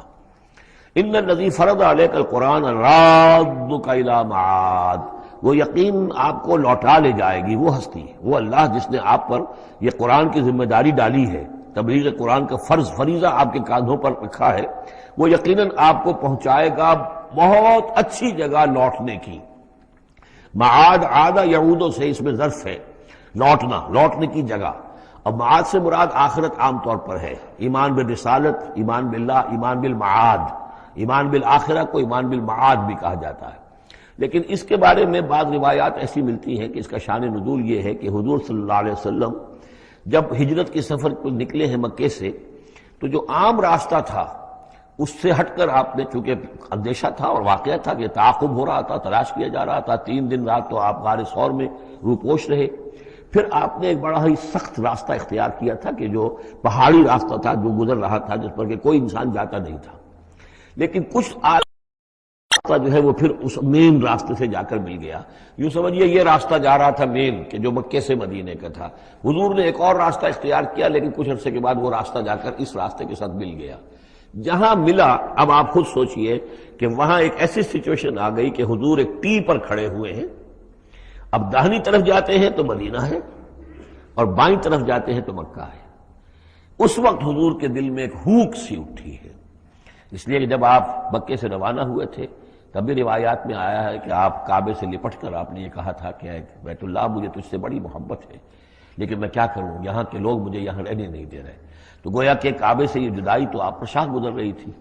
اب جب وہ آپ چند دن کا سفر کر کے اور چند دن وہ غار ثور میں روح پوش ہونے کے بعد جب پہنچے ہیں، اب ایسی جگہ پہنچے کہ جہاں سے اگر دائنی طرف جاتے ہیں تو یہ مدینے کی طرف راستہ جانا تو آپ کو ادھر ہی ہے، لیکن سامنے وہ راستہ آ گیا کہ جو مکے کی طرف جا رہا، تو آپ کے دل میں ایک ہوک سی اٹھی۔ اس وقت اللہ تعالیٰ نے آپ کے اطمینان کے لیے یہ آیت نازل کی کہ آپ گھبرائیے نہیں، مکے میں ہم آپ کو لوٹا کے لے آئیں گے، آپ یہیں پہنچیں گے، بڑی شان سے پہنچیں گے۔ اس وقت تو آپ کو نکلنے کے لیے جو ہے روپوش بھی ہونا پڑا ہے، آپ کا تعاقب بھی ہو رہا ہے، پھر وقت آئے گا کہ آپ ایک فاتح کی حیثیت سے داخل ہوں گے۔ تو یہ بھی اس کی ایک روایت چونکہ ہے تو یہ مفہوم بھی اس میں نکل سکتا ہے، لیکن عام طور پر یہ ہے، اس سے مراد میرے نزدیک یہی ہے کہ آپ کے لیے جیسے کہ سورۃ الضحیٰ میں کہا گیا ہے وَلَلْآخِرَةُ خَيْرٌ لَكَ مِنَ الْأُولَىٰ، اے نبی آپ کے لیے آخرت جو ہے اس دنیا سے کہیں بہتر ہے، لہذا آپ کے لیے تو یوں سمجھیے کہ جو اللہ لوٹا کر آپ کو لے جائے گا معاد میں، تو وہ معاد آپ کے لیے معادن، یہ گویا کہ یہ تفخیم کے لیے ہے نکرہ، بہت عمدہ جگہ لوٹانے کی، جس کے لیے یہ بھی کہا گیا عسیٰ ان یبعثک ربک مقاما محمودا، وہاں پر جو آپ کو مقام ملنا ہے مقام محمود، اور جو جنت حضور کی ہوگی جس کا کیا تصور کوئی کر سکتا ہے، تو ادھر اشارہ ہے۔ ان الذی فرض علیک القرآن رادک الی معاد قل ربی اعلم من جاء بالہدی، کہہ دیجئے کہ میرا رب خوب جانتا ہے کہ کون ہدایت لے کر آیا، کون راہ کی سوجھ لے کر آیا، کون ہدایت لے کر آیا، ومن هو فی ضلال مبین، اور کون وہ ہے کہ جو کھلی گمراہی میں پڑا ہوا ہے۔ وما كنت ترجو ان یلقى الیک الکتاب، اور اے نبی آپ کو تو کوئی توقع نہیں تھی کہ آپ کو کتاب دی جائے گی، کتاب القا کی جائے گی۔ یہی بات آئی ہے سورہ نمل کے اندر بھی وَإِنَّكَ لَتُلَقَّى الْقُرْآنُ مِن لَدُنْ حَكِيمٍ حَلِيمٍ، یہ قرآن تو آپ کو دیا گیا ہے، ایسا نہیں ہے کہ آپ متوقع تھے، آپ چاہتے تھے، آپ کو چلہ کشی کر رہے تھے کہ کوئی مجھے بھی کوئی روحانیت حاصل ہو جائے اور کوئی غیب کی میں تعلیم غیب کی معلومات حاصل کر لوں، معاذ اللہ آپ کا تو مزاج ہی وہ نہیں تھا۔ ایک بہت ہی جو سمجھیے شریف انسان اور ایک شریف تاجر، اسی لیے حضور نے فرمایا تاجر الصدوق الامین مع النبیین والصدیقین والشہداء، وہ تاجر کو بالکل سچا ہو، جھوٹ کی آمیزش نہ ہونے دے، اور امین ہو، امانت دار ہو، اس کا رتبہ جو ہے وہ تو انبیاء اور صدیقین اور شہداء کے ساتھ ہے، اس جماعت میں شریک ہوگا وہ۔ تو حضور کی زندگی وہ تھی، لہذا یہاں فرمایا ہے کہ وما کنت ترجو، آپ تو کوئی امیدوار نہیں تھے، نہ آپ کو یہ توقع تھی کہ آپ پر یہ کتاب اتاری جائے گی، الا رحمۃ من ربک، یہ تو اللہ کی رحمت ہوئی ہے، اس کی مہربانی ہے کہ آپ کو اس نے چنا ہے، پسند کیا ہے، اور آپ کو اللہ تعالیٰ نے یہ کتاب عطا فرمائی۔ فلا تکونن ظہیرا للکافرین، تو آپ کافروں کے پشت پناہ نہ بنے۔ اس میں اشارہ ہو رہا ہے اصل میں، جیسے کہ ہم پڑھ چکے ہیں سورہ نساء کے اندر کہ اے مسلمانوں، گویا کہ یہ بات کہی گئی تھی کہ تم اپنی عصبیت اور قبائلی عصبیت کی وجہ سے، تمہارا ایک شخص ہے منافق ہے، اس نے وہ چوری بھی کی تھی، اب تم اس کی پشت پناہی کر رہے ہو اور سارا کا سارا الزام یہودی پر ڈالنا چاہ رہے ہو، تو یہ عصبیت جاہلیت ہے۔ یہاں ذکر کیا جا رہا ہے فلا تکونن ظہیرا للکافرین۔ اب ظاہر بات ہے کہ حضور جب مکے میں دعوت دے رہے ہیں تو اب رشتے جو ہیں وہ کٹ رہے ہیں، گویا کہ ابو لہب سگا چچا ہے لیکن دشمنی کے انتہا کیے ہوئے ہیں۔ تو یہ جو آپ نے فرمایا، اب آپ اپنے رشتوں کو ان کافرین کے ساتھ، اب آپ اپنے تعلقات کو کوئی اہمیت نہ دیں، ان کے ساتھ کسی عصبیت کا کوئی اگر اثر کہیں ہو بھی، کہیں اگر کوئی یعنی بہت ہی ادنا سا خفیف سا بھی شائبہ اگر دل میں ہو تو اس کو بھی آپ نکال دیجئے۔ یہی لفظ کہے تھے حضرت موسیٰ علیہ السلام نے جب وہ قبطی مارا گیا تھا ان کے ہاتھوں، کہ جب اللہ تعالیٰ نے توبہ قبول کر لی کہ میں کبھی بھی ابھی کسی کافر کا اور کسی ایسے شخص کا، میں ظالم کا ظہیر نہیں بنوں گا، پشت پناہ نہیں بنوں گا، تو وہی حکم حضور کو دیا جا رہا ہے۔ وَلَا يَصُدَّنَّكَ عَنْ آيَاتِ اللَّهِ بَعْدَ إِذْ أُنزِلَتْ إِلَيْكَ، یہ اسی سورہ مبارکہ میں یہ آیت نمبر 17 تھی یہ۔ ولا يصدنك عن آیات اللہ بعد اذ انزلت الیک، اور نہ آپ کو برگشتہ کر سکیں، روک سکیں، آپ کے رخ کو موڑ دیں اللہ کی آیات سے، بعد اذ انزلت الیک، جبکہ وہ آپ پر نازل کر دی گئیں، ودعو الی ربک، یعنی یہ آپ کے کنبے والے، قبیلے والے، آپ کے یہ قریش جو ہے، جو آپ ہی کے قبیلے کے لوگ ہیں، اگر آپ ان کے ساتھ کوئی اپنا بھائی چارہ رکھیں گے اور کوئی ان کے ساتھ تعلق قلبی جو ہے استوار رکھنے کی کوشش کریں گے، اگر کسی درجے میں بھی یہ قبائلیت جو ہے آپ کے اندر رہی تو یہ روک دیں گے پھر آپ کو، یہ تو پھر اس سے استعمال کریں گے اور اس کی بنا پر جو ہے وہ پریشرائز کرنے میں آپ کو کامیاب ہو جائیں گے کہ وہ آپ کو قرآن مجید کی جو آیات آپ پر نازل ہو رہی ہیں ان سے برگشتہ کر دیں۔ ولا یصدنک، اور نہ کرنے پائیں آپ کو برگشتہ اللہ کی آیات سے، بعد اذ انزلت الیک، اس کے بعد کہ وہ آپ پر نازل کر دی گئی ہیں، ودعو الی ربک، اور اپنے رب کی طرف دعوت دیتے رہیے، ولا تکونن من المشرکین، اور دیکھیے شرک سب سے گھناؤنا جرم ہے تو اس کا کوئی شائبہ بھی اپنے قریب بتانے دیجیے، ولا تدعوا مع اللہ الہا آخر، جیسا کہ میں نے بار بار عرض کیا ہے، اس میں خطاب تو ہوتا ہے بظاہر حضور سے واحد کے صیغے میں، لیکن یہ کہ یہ خطاب صرف حضور سے نہیں ہے بلکہ اصلاً اس کے مخاطب مسلمان ہیں حضور کے وساطت سے۔ وَلَا تَدْعُوا مَعَ اللَّهِ إِلَٰهًا آخر، اور مت کسی کو پکارو اللہ کے ساتھ کسی اور الہ کو، لا الہ الا ہو، اس کے سوا کوئی معبود نہیں ہے، کل شیء ہالک الا وجہہ، ہر شے فنا میں ہے یا فنا ہو جائے گی سوائے اس کا چہرہ۔ اب یہ کہ اللہ کا چہرہ کون سا ہے، اور یہ کہ اگر اللہ کا چہرہ جو ہے صرف اس کے لیے فنا نہیں تو کیا اللہ کے لیے کوئی باقی اعضاء بھی ہیں، ان کے لیے فنا ہے؟ معاذ اللہ ثم معاذ اللہ۔ یہ آیات جیسا کہ میں نے عرض کیا کہ اللہ کی ذات سے متعلق ہوں، عالم سے متعلق ہوں، عالم غیب اور عالم آخرہ کی، ان کے بارے میں بس جتنا کچھ بتا دیا ہے اس کے اوپر اکتفا کی جائے، اس سے آگے منطق کے حوالے سے اس کا جو ہے لازم اور ملزوم کے ایک ایک قدم بڑھاتے نہ جائیں تو اس میں یہ ہے کہ انسان جو پھر غلط راستے پر پڑ جائے گا۔ العجز عن درک ذات ادراک، حضرت ابوبکر صدیق نے فرمایا تھا اللہ تعالیٰ کی ذات تو وہ ہے کہ جب انسان یہ سمجھ لے کہ میں اس کی ذات کو نہیں سمجھ سکتا، بس یہی ادراک ہے، یہی معرفت ہے کہ اللہ کا کی ذات جو ہے وراء الورا ثم وراء الورا ثم وراء الورا۔ یہ الفاظ شیخ احمد سرہندی، جن کو ہم مجدد الفسانی رحمۃ اللہ علیہ کے نام سے جانتے ہیں، وہ اپنے خطوط میں مکاتیب میں انہوں نے بار بار یہ الفاظ کہے، ذات باری تعالیٰ وراء الورا ثم وراء الورا ثم وراء الورا، اس کا کوئی تصور کسی انسان کے لیے ممکن نہیں ہے۔ لیکن یہ کہ ہر شے ہلاک ہو جانے والی ہے سوائے اللہ کے چہرے کے۔ ظاہر بات ہے کہ ہر شے کے لیے فنا ہے، اور یہاں پہ اکثر لوگوں نے پھر اس منہ سے مراد لیا پوری ہستی، جیسے کہ ہم بھی کسی کے منہ دیکھو کہ یہ کام کر رہا ہے تو گویا کہ کسی کے لیے، کسی کی رضا جوئی کے لیے کر رہا ہے، تو اس اعتبار سے گویا کہ ذات باری تعالیٰ تو ہے کہ جو ہمیشہ قائم رہنے والی ہے، اور یہاں اس کے چہرے سے مراد اس کی پوری ذات ہے۔ باقی جو کچھ ہے، اب جو ہمارے ہاں صوفیہ ہیں جو وحدت وجود کے قائل ہیں وہ تو اب بھی سمجھتے ہیں کہ باقی جو کچھ ہے وہ ہے ہی نہیں، معدوم کے درجے میں ہے، اس کی کوئی حقیقت نہیں ہے۔ کل ما فی الکون وہم او خیال او وقوف فی المرایا او ظلال، جو بھی کچھ اس کائنات کے اندر ہے اللہ کی ذات کے سوا یا تو وہ وہم ہے، کل ما فی الکون وہم او خیال او وقوف فی المرایا، یا جیسے کہ شیشوں میں عکس نظر آتے ہیں، آئینہ قد آدم ہے، آپ اس کے سامنے کھڑے ہیں تو آپ پیچھے بھی نظر آ رہے ہیں، اس کے ہے تو نہیں آپ وہاں، جو جیسے کہ شیشے میں عکس ہوتا ہے کہ اس کا وجود کوئی نہیں، اسی طریقے سے یہ کائنات جو ہے اپنی اصل کے اعتبار سے معدوم کے درجے میں ہے۔ اور پھر یہ کہ یہ بھی ہمارا عقیدہ ہے کہ ہر شے فنا ہو جائے گی۔ لہ الحکم، اسی کے لیے ہے اختیار، بادشاہی، حکومت، وَإِلَيْهِ تُرْجَعُونَ، اور اسی کی طرف تم لوٹا دیے جاؤ گے۔ یہاں یہ چار صورتیں جو تھیں اس سورہ اس گروپ کی، وہ میں نے عرض کیا تھا کہ چار ایک مزاج کی ہیں، اور اب جو چار ہیں وہ ایک مزاج کی ہیں، اور یہ چاروں اب